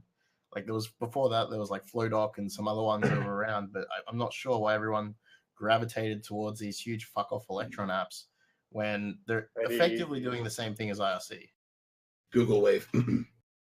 Yeah. Well, RC is the mother of all fucking chat. Well, it's not about who was there first, right? It's who's doing it better fair from the, from the perspective of what makes it easier to use. And a lot of these companies that are using these aren't necessarily tech companies. Yeah, I mean, Emacs is clearly the best email client, but Gmail is pretty damn good for most people. So, but I would gravitate towards Gmail. I would answer your question with also, well, who decided these things? I mean, essentially, Slack took charge of it, right? They said we want to be in charge of this, and they started either buying or integrating the fastest, and that's what made them the central resource. They had a lot of VCs. They did a bunch of promotion. They gave out a bunch of swag in San Francisco. They got a couple of nerds That's involved. true. They have some easy integration of Git and everything. Yeah, it's marketed and it's designed for the people that use it. Yeah. So we got the we can go back countdown to happening quickly. So just quickly, let's quickly. How do we like identify people logging into Slack from somewhere they shouldn't be? Don't use Slack, first of all. Well, besides that, I don't think there's an option. My Palo There's no Alto option. firewall. Well, your Slack is not behind your firewall, right? Your Slack's on the web It's on the Slack, cloud, bro. On the cloud. I wanted to avoid saying it, but it's on the cloud, right? Infoblox tells me So- when you're hitting it. I mean, are there security tools that can be integrated in Slack rather than just Git and developer tools? As far as I'm aware, you're pretty goddamn blind as where people are connected. Yeah, there's no auditing. You can't gate it from geographically. The issue is that it's, especially with Slack, is that it's not something that is required to be traversed over the corporate network. It can be done on people's phones that you have zero visibility into. So there's really no way to do it other than policy, and to say to your employees, either you follow these guidelines exactly, or you're fired. And that's a very tough thing to do. Slack, there's also the idea of necessity is the mother of invention. Like, it serves a need. It does allow companies to communicate, and it facilitates that. So, I mean, there's a reason why it's like Jira too. Not having to manage your own stack, it allows you to sort of just quickly spin up that stuff. Yeah, definitely. The only way I agree with you. And the only way to enforce this at the higher level, forgetting Slack or any particular client or any particular platform, would be policy and hope for the best. Can you force password roles so that you update the any potential stolen token? Can that be enforced? I don't know if it's available, but I mean, once again, depending on how large the company is, then it just becomes a problem for some. I mean, just businesses want to make money, and they take security as a low priority, as we all know. Hey, so our time's up. This one was good. Good work from everybody here, though. Just one thing from the chat. Somebody mentioned from the phone. I mean, I to get their point is from the MDM, but at the same time, the MDM is based on a policy, not based on technical control, unless you can distribute your specific version of Slack to your specific user base, right? So, but overall, still. I'm pretty sure, you can use Slack in the browser too now, right? I would imagine. Right. Yep, you can do it there. Oh, yeah. So, All right, so the next one we got here, putting it up now. This is a growing number of your engineers are streaming themselves on Twitch while coding. So brutal. Nice one. Is that because Inception. So a growing number Yeah, so going over, one of them had just revealed a production secret while alt-tabbing. The chat is now being spammed with a production IaaS secret from your repository. And 10 minutes on the clock, what are you going to do? Fired. Hey, Fired. which No channel? smartphones at work, banned. No devices at work at all. Anything with a camera, banned. What channel is this in? There's an important thing here. That, like, if you're streaming, Thank you. don't stream your fucking desktop. Like, have a VM that you're capturing. You can't make this argument to young people stream everything they do 24 hours a day from multiple angles. So as a streamer, I would say he's right. But you would hope that your developers aren't just quite young people. I mean, most often they are. But yeah, or really, I build up. When I stream, I just do it for my VM for two reasons, right? From my perspective, you guys don't want to see my screen zoom and screen accessibility software, but also from the perspective of, I sometimes am working while streaming, like, if I'm doing recon or pen testing or OSINT. So that actually sits on, another space in the screen. So I try to be as smart as I can about it. Has it happened yet? No, but there's been points where I clicked and almost hit that OK button, went, let me verify. But that's because I'm experienced.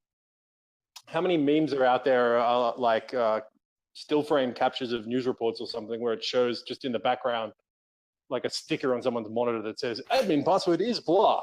Yes, exactly. Heaps of these. Isn't that the nuclear launch, or not the nuclear launch one, the missile launch in Hawaii, right? We got half of it, I think. Yeah. So, but now, if you're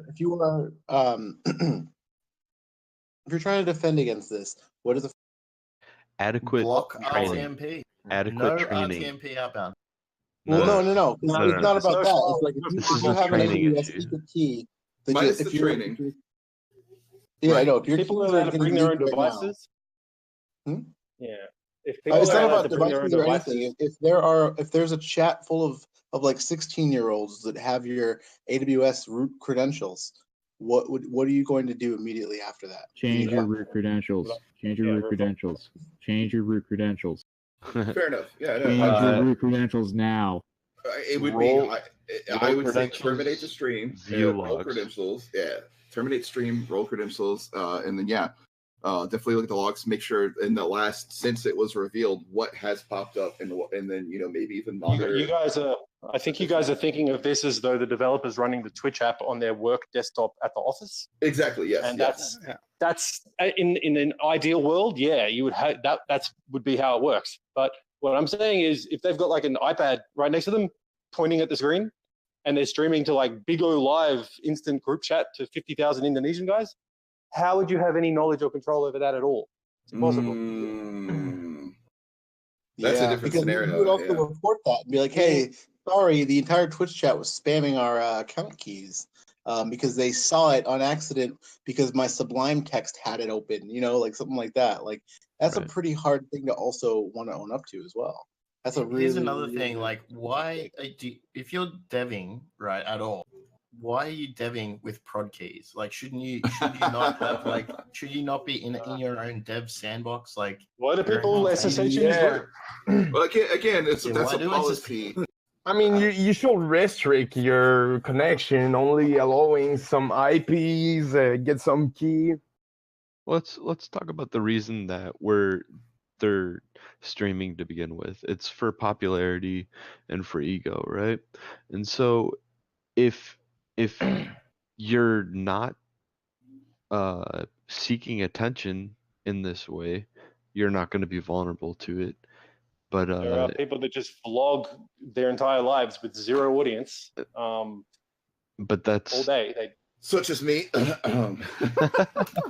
That's a really probably terrible idea if you're working at a company that has intellectual property that needs to be safeguarded. That's a really fucking bad idea. Yeah, they will probably fire you.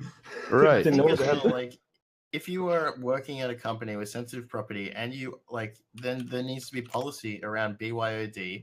That sensitive property is not put onto BYOD devices, and it stays on.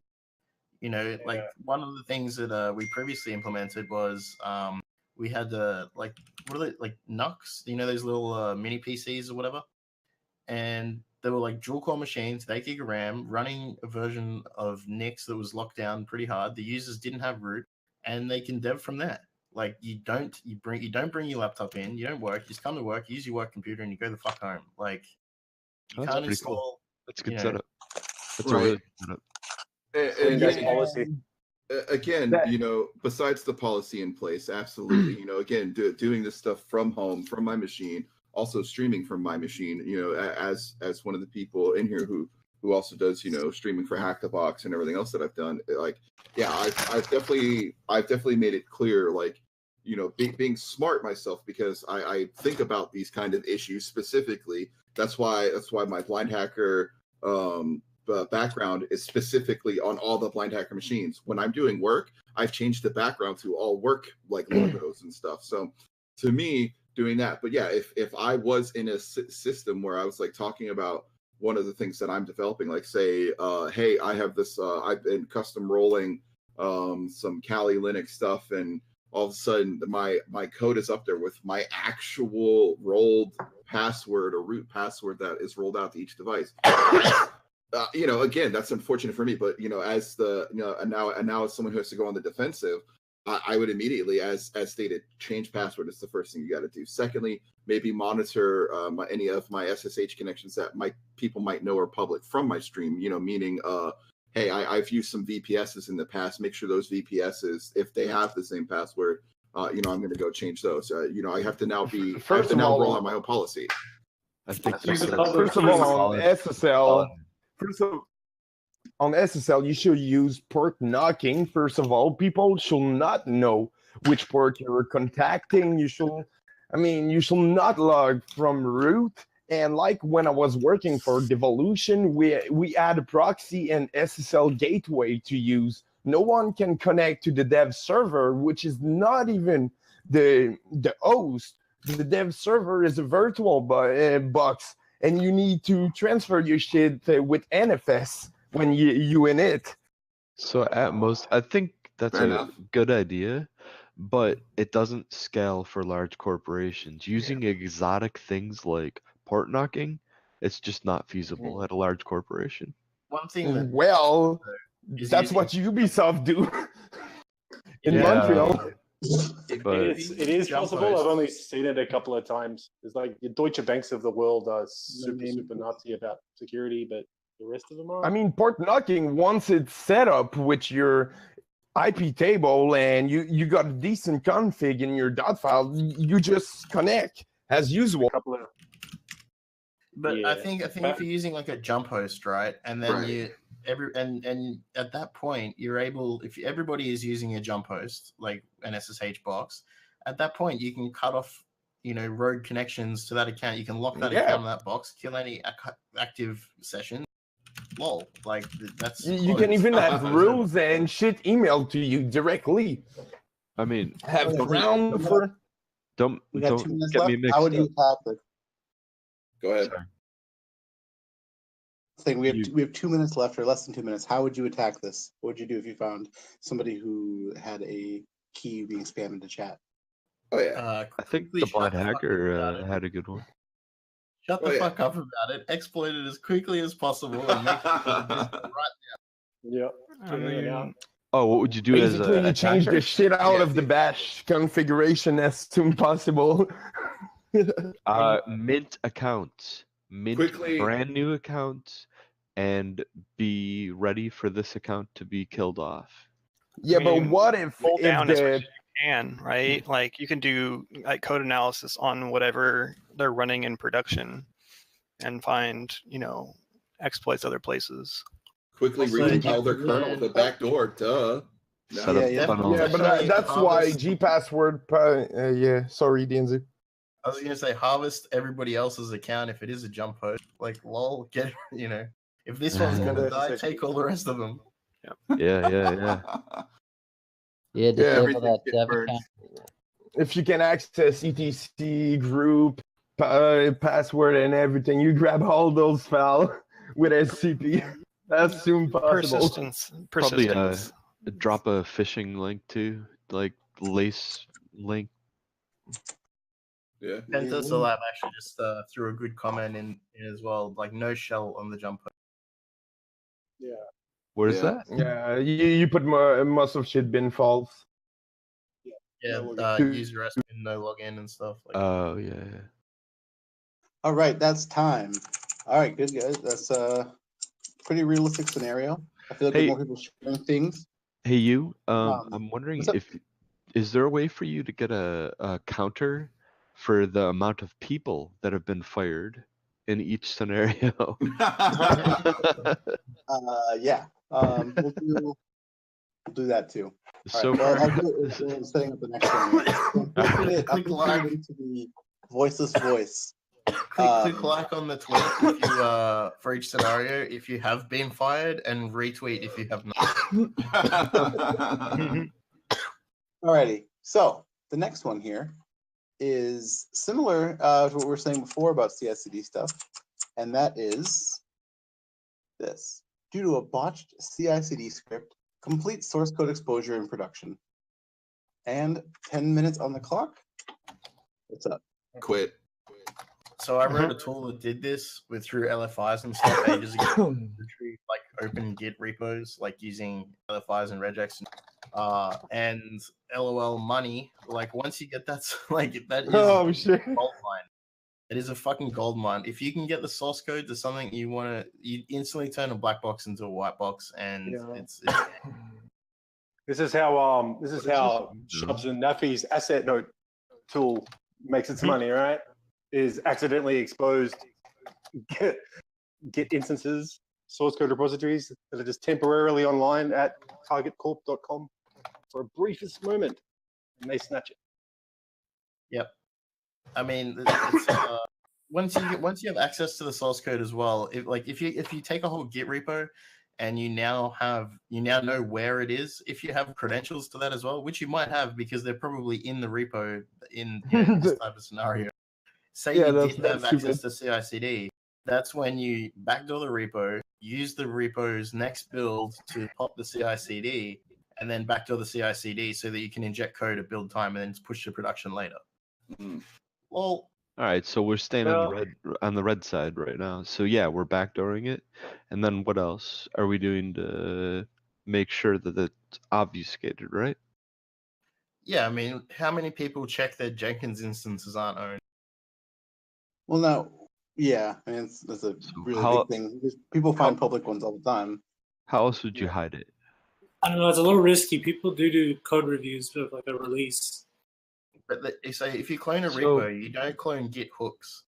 Is interesting, but Git hooks can exist on the other end. So you can add a Git hook, and unless somebody, like if it's a say it's GitHub Enterprise or something, or it's not GitHub Enterprise. That's a bad example. If it's GitLab or GitOlite or something like that, you can you log into that box and you add a hook that is like post commit or post push or whatever. You can modify the code post push and not actually commit it.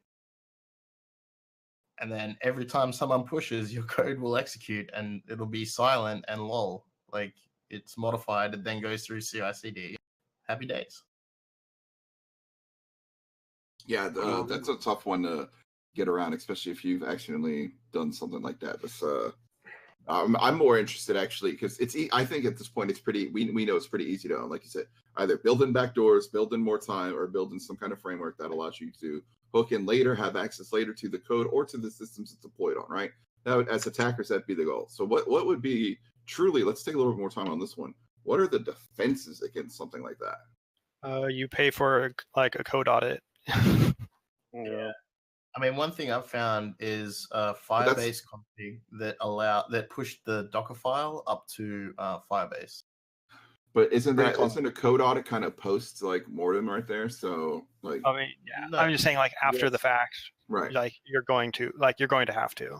So one thing here is we don't know exactly what the issues are or what's involved in the source code. So I'm gonna be an optimist and say there's no hard-coded credentials.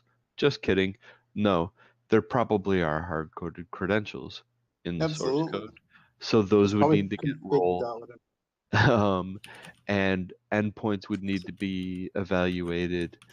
Logs of every single hit that happened, every single person that was able to see the source code or see the offending files. Yeah, make sure it's preserved. I mean, another thing as well is deploy keys. If a deploy key is used and you have access to that, hopefully it's been write only. Like creating writable deploy keys, you're done.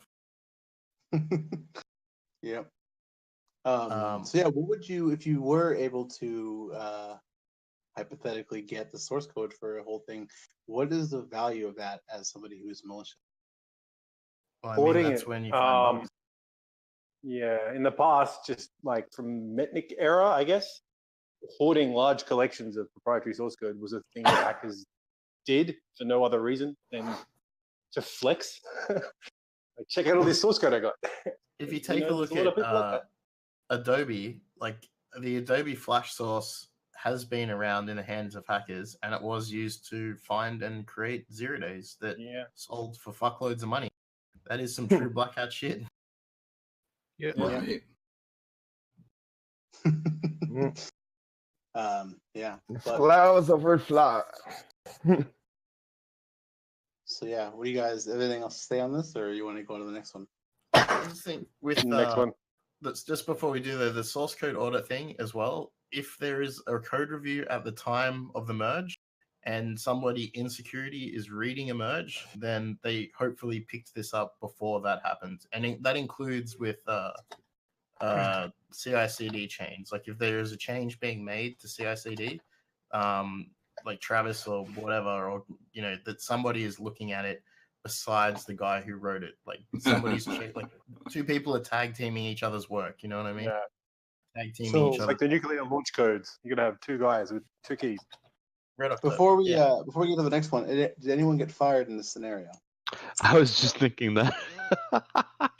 I don't think so. I think everybody kept their jobs mainly.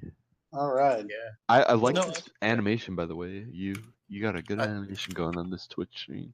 It's definitely a case where they are reprimanded and slapped on the wrist, but not a fire. Yeah. Yeah. Alrighty. So let's get on to the shit. Next one. Hold on one second. Hold on. Is this part of it? Yes. So the next one here is ransomware has obtained domain admin on your network. 10 seconds on the clock, or 10 minutes on the clock. Go. And shotgun shells are being distributed to each employee. Well, I mean, isn't that kind of the point that the some of the WannaCry and NotPetya and stuff like that did? They went in, they looked for the Eternal Blue, they used that. Dude, there's no way that many people got exploited, and nobody fucking ran Mimikatz, dude. Like there's got to be these large corporations that got hit by these have to be dumped somewhere. So at that point, that it's happened, right? So. As the exploitation, of course, ransomware, all the things, and then let's unless it's a hospital. Let's take this from an approach of a massive corporation. Let's say that we just got notified. So, what would we do? Yeah, I think there would be a contingency to start getting the money together. How much money did they want? Incident response 101. That's like a SEB 1. That's what you do. Yeah. Smaller organizations have got no hope, but large organizations have entire teams of people that have worked on incident response for years. Reach out to the if they leave contact information, reach out to them and try to give them a sob story, right? B, if that doesn't work, negotiate. Hey, we'll give you 10 cents on the dollar. Right. C, contact your cyber insurance and hope that you paid it last month. Yeah, really. If you're at the point where you don't have, if you don't have like backups and you don't have the ability to like forensically live image whatever's left, you just basically have to turn it off and start over. I think at that point. Fair enough. Like, all right, okay, that Windows domain is hosed. Everyone take the day off tomorrow. We're gonna rebuild the whole fucking network. Well, Retro made a good point. And don't in negotiate the with chat. terrorists either. Why would you negotiate with like a fucking ransomware? Well, Well, that's the because thing. it might be cheap. What if it's like Well, if you're $30,000? Brian, it's again. your Do you know break-even how budget. do you know how the mafia works? If the enterprise import and file critical stuff and they don't know shit about IT stuff, You don't negotiate with. Yeah, but someone that have no knowledge will probably, if you have important stuff and you're gonna get fired tomorrow if you don't bring your work, will you decrypt it? I mean, so ransomware is on DA, and let's just say that DA, has now PSX the ransomware on every machine in its inventory. Like, now what? That's what I'm saying. So it's the same as any other worm infection at this point. The fact that it's ransomware makes no difference. Like it's a worm, it's a virus. Doesn't matter what it's doing. If it's deleting data or whatever, the response is exactly the same. Forget the ransomware component of it entirely. That's the criminal motivation of an attacker. But in most of these cases, it's going to be if you're getting ransomware across a domain, you're not facing up against like a nation state attacker or anybody that actually seriously wants to compromise that domain at all. It's just blind, random worm stuff. Anyone they can get. So you're just going to treat it like that. It's like, oh shit, this worm that usually only affects like this particular version of internet information server, whatever, has now spread onto the domain, and it's now on every single fucking box. We're going to hose it and start again. If the worm, so if the vulnerability that was leveraged to begin with has an active patch out, I think this is an almost certainly. Don't just fire the guy who didn't patch it. Fire his boss and his boss and his boss. If you've worked in a large Windows environment, you'll know that you can deploy critical patches to 100 fucking servers, and they all report, yep, 100% installed, running fine. And then a year later, someone does a pen test and finds that patch didn't actually apply. And you have no visibility of it, which is why MS 08067 still gets found in like massive networks all over the world. What if your just hear me out here. What if your chief security officer has a music degree? Wait, what? We're getting topical. What difference does that make? No, I'm just saying. Like, it's just one of the, He may be quoting a specific event. Yeah. I remember that the DA has been compromised here. So like this isn't like a random one random box on the network got ransomware and it's some guy's desktop that's unpatched or one server that has some. This is like made it all the way in. So it's a systemic problem within the organization that that's something more important than a guy's desktop wasn't patched.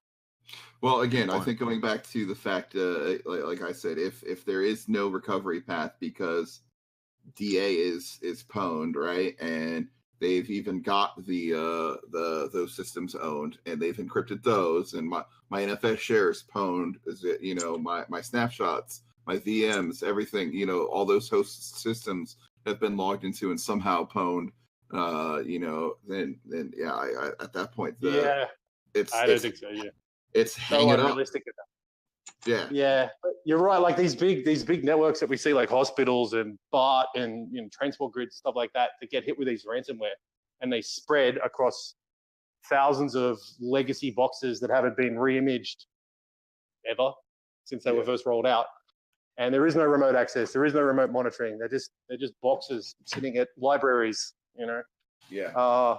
And the data on each one of those boxes is pretty valuable because those might be a sonogram machine, an MRI machine, so on and so forth.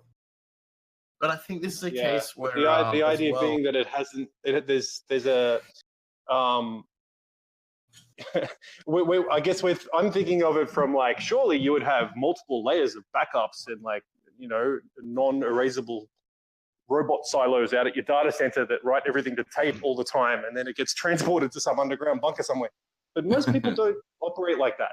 And I think when you're thinking of like libraries and charities and hospitals, It's just if you're a large organization, though, I would assume that you have some sort of slave DAs that are like, slave domain controllers that are doing, hopefully if you did that properly and enough, that there is a recoverable time, like croned backup somewhere.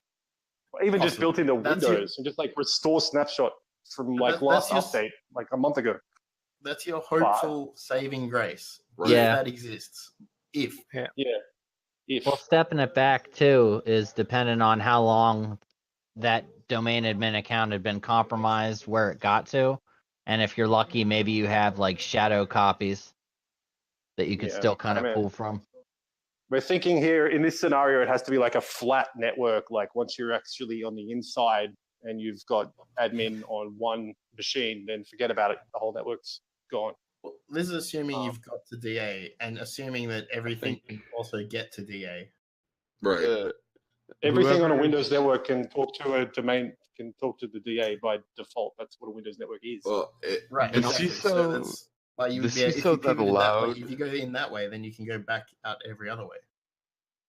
The CISO that allowed this to happen is fired.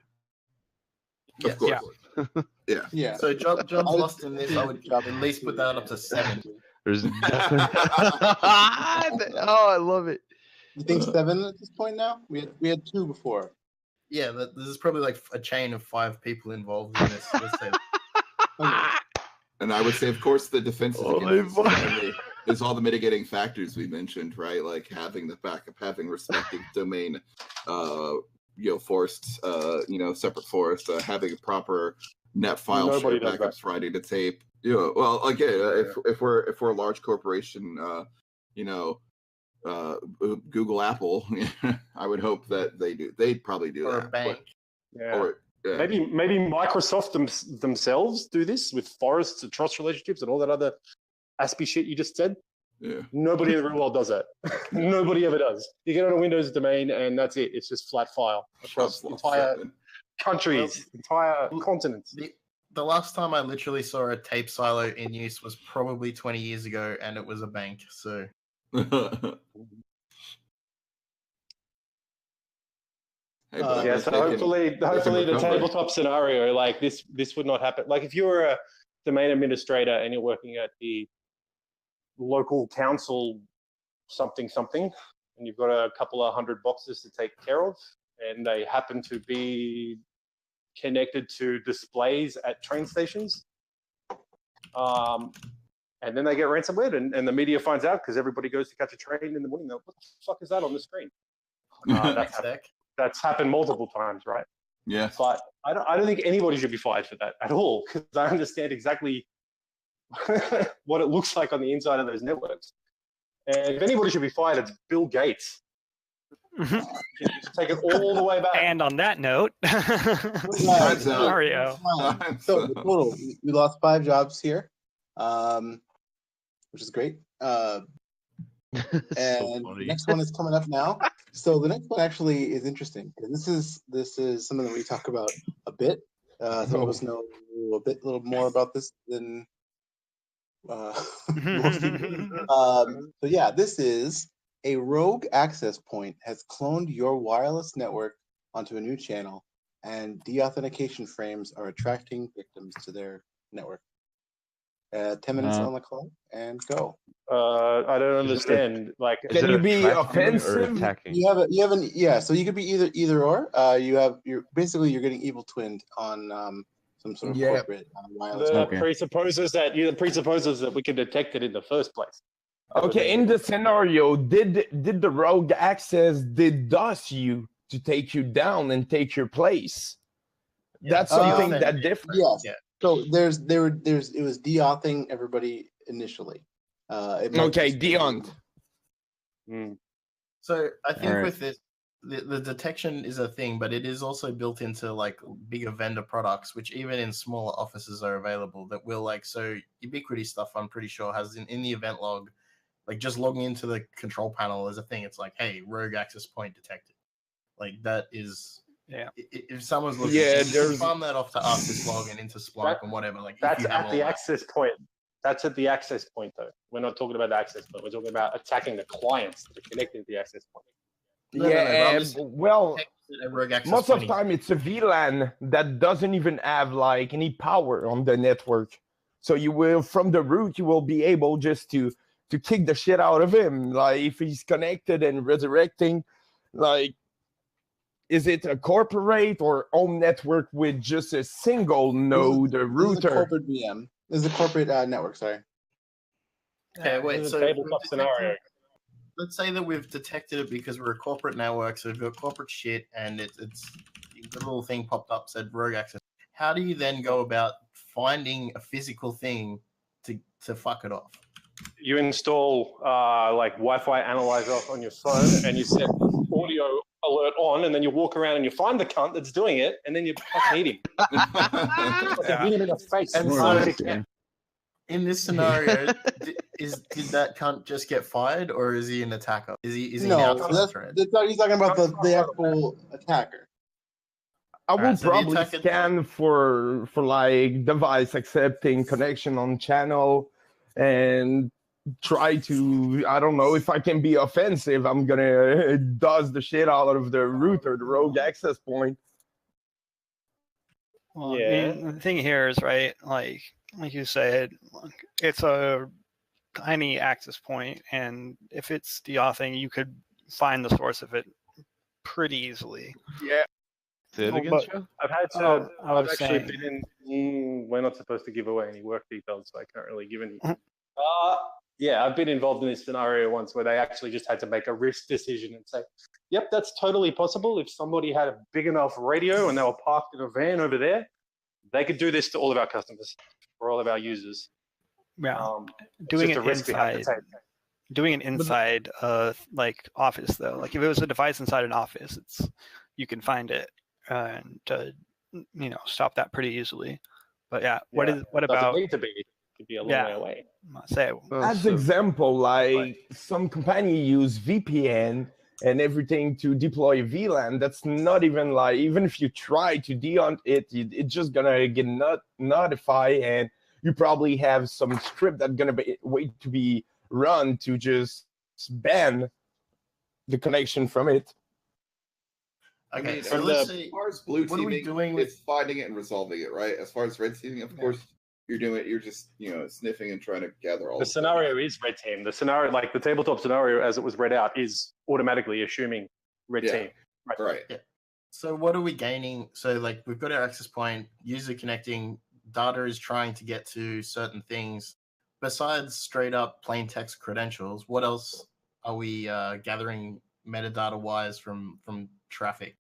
Like IP blocks, like internal IP space. Yeah. No, we're ejecting CoinHive. You need RP scan. You need to see if there's any API or connection going through that is not a.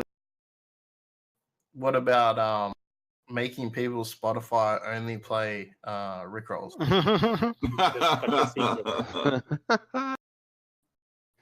Yeah. Fucking up their Pokemon Go. Well, what kind of stuff do you think you could find outside of an SSL envelope as far as information goes? Quite a Like, lot. definitely You ever heard of this DNS thing called MDNS? Yeah, MDNS. Bonjour. Where's Spellsec when you need him? Yeah. I mean, if it's just the standard wireless out there, yeah. I mean, there's no issues just running standard network attacks at that point, right? Just to see what else the systems might be reaching out for. I mean, we've also got scenarios where, say, there's two radios in said rogue access point, and it's reconnecting back to the initial access point manually, and then you're just man in the middling shit, and the user has no idea that they're even on a rogue. I mean, at that point, you still have LLMNR, you still have all the MDNS, you still have all the standard network attacks at that point. You're available to sniff everything, WPAT attacks, so on. You can modify traffic in transit as well. Let's talk about the person that engineered this network, though. Did they engineer it? Because we're gonna we fire gotta, someone. We got a fire county here. we gotta figure out if we're gonna fire him or not, right? So did he set it up in the network? Is it There's technically no way to defend. There's technically no way to defend against this. Is my argument. Well, there kind of is. Well, what about APE? What about like Exactly. certificates and 802.1x? Exactly. That's an added layer. That's an added layer of authentication. Well, I agree. I'm talking about Let's talk. 802 itself. No, 802.1x. I'm saying in the wild, application layer. I've seen it maybe 3 times on an engagement, maybe. So to go back to your point, let's talk about who set it up, right? I mean, if this is a outstanding standard network and they're not using EAP and additional keys, right? So if they're just literally using standard issue, well, I mean, I hate to kind of bring this up because, compliance is not security, but what's the policy say overall, right? If you're a large corporation, you're going to have a policy. Does the policy say to the extreme, or does it say, just the standard level of security, right? So what is the level of access policy that's put in place? I mean, even best practices isn't going to say go all the way to the nth, right? It's best practices to say get it to the point where you're secure. I honestly don't think anyone should be fired over this. No. This isn't. I think if you've set up the Wi-Fi network and you've got a good WPA2 key and you're doing all the right things that are general best practice, then from a network engineer perspective, they've done their job. I'm gonna give you a alternative thing to think about. It says a rogue access point has cloned your wireless network on a new channel. Rogue access point, I mean, is it plugged in inside the building? That's not. That's what I was saying. We don't have that information. It's just in the ether. It's in the air. How can you tell? I'm just unless you physically look at it. Now and, yeah. Well, I thought I had something. Never mind. No, Damn it! I've I been wanted engaged- somebody to get fired. Is what the problem. Somebody's gonna get fired again. Damn it! No, there'll be a layer there'll be a guy that says like once it gets past the wireless client talking to Ethernet, that's not my job anymore. That's the domain admin's problem. Right. That's like I did my border networky stuff, and somebody else is responsible for all the post all right. Wi-Fi stuff. You were calling me. We got yeah. So we'll do time for that. Yeah, we have enough time for probably one more. So I'm going to do this one because it's topical as to right now. And I'm just going to throw in voice before real quick. So it's Thanksgiving. You're going to go, it's the holidays. You're going to go eat a bunch of food with your family. Love it. You get a Black Friday DDoS threat accompanied by a ransom offer. Damn it, Lizard Squad! Private information about your infrastructure. So it's Friday. You don't know where anyone is. People might be in some other country for all you know. Nobody has access. What do you do when you're getting a DDoS threat like this, with the caveat that the people probably know something about your internal network? And 10 minutes on the clock, how do you respond? I call up Rogers at Cloudflare and I say, how much money to make this problem go away? All right, I'm gonna start by getting on some IRC servers and asking them to stop. Yeah. I want to know. Let's explore. How does this person know the internal network? Are they a disgruntled employee, like the case we saw, that guy who just paid like $150 a month for like a year to DDoS a computer store that he used to work at? In all seriousness, okay, that's that's a petty. good point. That's a really good point. Insider threat. Well, that is petty, but hold on. I can tell you how they Oh. know, right? Like a lot of shit these days is pretty easy to find just through the headers of the freaking services, right? Web servers displaying internal IPs of 1010, 192, shit like that. Yeah, but a good server will have like IP table blocking private IPs. You will hide the like banners, and you can respawn random HTTP status code or anything to like target that scan you. Let's be realistic. They also- probably got the private information about the infrastructure from Stack Overflow from employees asking about help for a Cisco configuration. But also, it would be a good idea to check other things, because a lot of times people use DDoS attacks as like disinformation to get you to look at something else. True. That's true. So That's a very good point. also, Get you to log to certain bugs because he executed a man-in-the-middle attack. we should fire up our DDoS servers to make sure that they're running smoothly, and DDoS their DDoS infrastructure. Yeah. Exactly. Find out the country that they come from and just null out the entire fucking Saudi app. Exactly. So long, Korea. So long, China. Pack his microwave and make a satellite drop onto his house like Ilsec.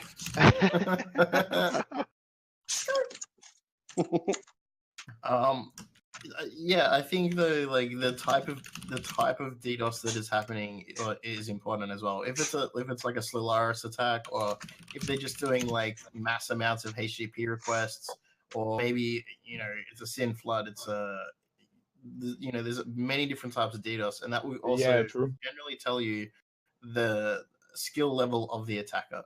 Like, sometimes it's like target dust that is more. They're DDoSing at all. That tells you a lot about the skill level of the attacker. Well, yeah, you don't even need a distribute attack. Like, think about Black Nurse in, was it 2016? I don't remember. It was ICMP, like exploit that could take down a lot of Cisco UI router and stuff like this. That's pretty funny. Sometimes targeted exploit are much more stronger. You can take down literally the router serving everything for the network. Yeah, like if you sending certain forged packets to cause just a single DOS off like one packet, like taking down a. I don't know. I don't associate like with that. people that get DDoS. In my experience, like don't work for somebody that's likely to get DDoSed. Yeah, because if they're in the industry where DDoS is an actual threat, like gambling sites or porn sites or something, we're running a podcast. Job, like, don't work there. So what about recent types of DDoS? I guess we saw was like the Redis, or was it Redis or Memcache, or probably both had like an amplification attack. And then there was like an NTP amplification attack that was big for a while. There's like plenty of these things have been around. SSDP. Yeah, they're all pretty great. DNS. They're all pretty easy. There's LDAP as well. That's mostly due to misconfiguration of server people not reading doc and like giving stupid ass permission. Anyway, I think we're gonna track down which person leaked the information though, because somebody posted it. And, there's at least one person getting fired, maybe two. What about? Let's do a rough estimate of two. That's just because you want people to get fired. Okay, so what about C2s? Like, so say we determine that it's a bot, and we have one of the hosts that's DDoSing us, and we determine it's vulnerable.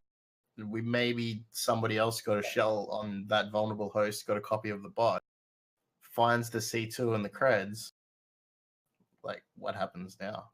Do we just turn the DOS off because it's Black Friday and everybody's busy and no one's going to investigate because it's holiday season? Hack back. Yeah. You can try to set up forwards rule in your IP table. You shall have like some detection that's gonna set a forwards rule and redirect the traffic to another node in first place, and try to reduce that maybe by setting something in front of your box, changing a DNS setting if it's not down, depending if it's L7 or L4. There's a couple things. It depends on the attack. Well, it depends on the bot. Put .melt in the topic of the IRC see to watch it. Lol. So, what would you do if you were the attacker?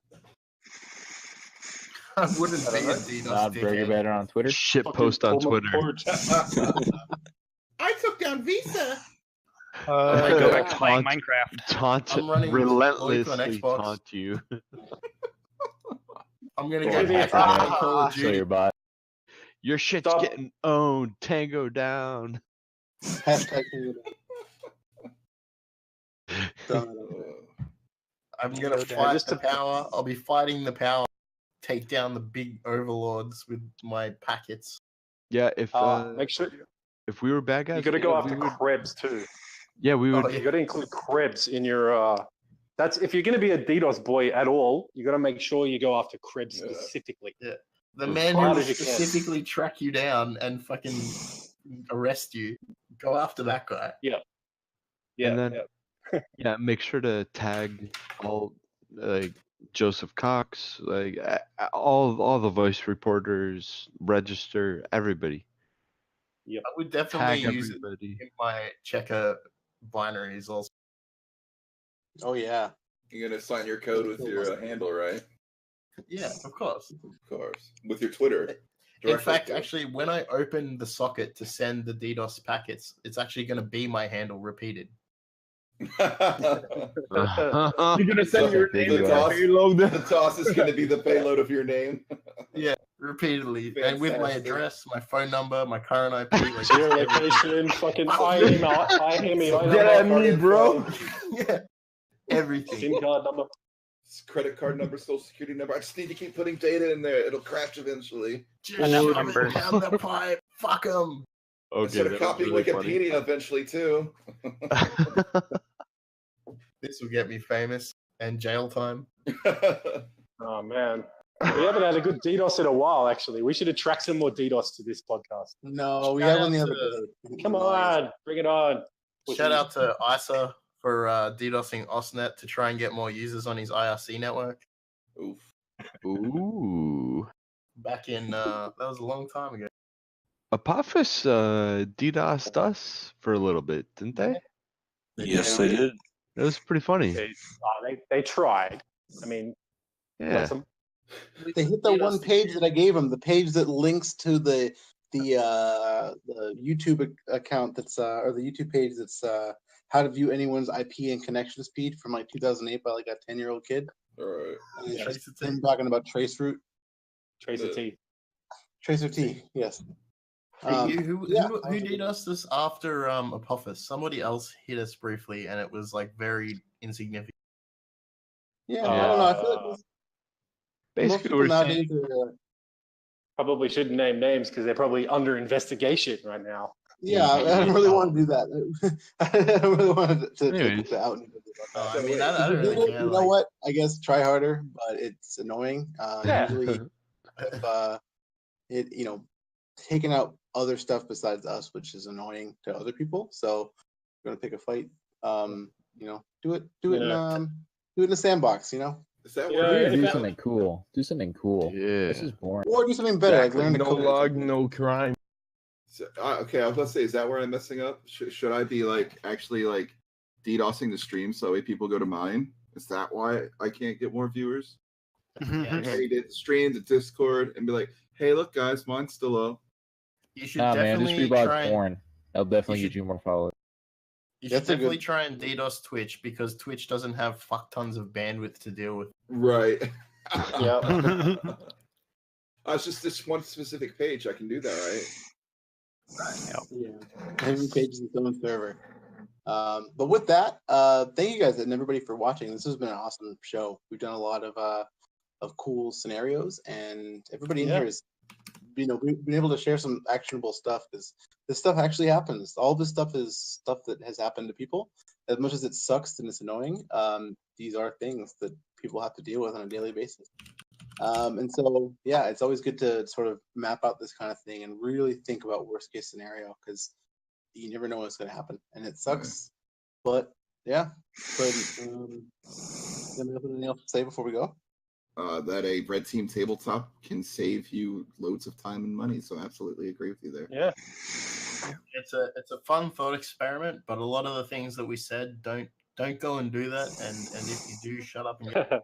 Yes, shut the fuck up and get a lawyer. Tabletop exercises is actually a really pretty common thing to do in anything in operations. Recommend it. Yeah, absolutely. And I think that we'll definitely next time we do it will be more organized because we're just testing everything is in test mode right now. But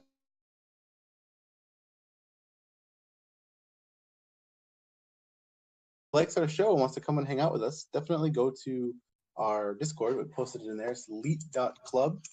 All are welcome. You guys can come in and talk, chat with us, make suggestions, participate if you have something to say. But until next time, Hey, we'll be you. back next Tuesday. What's up? Hey, you. I got a question. What do we? If we got any teasers for next week? I do not. I'm still in the process of planning it out because we actually had to move somebody. Okay. In the process of doing this. But wait, hold on.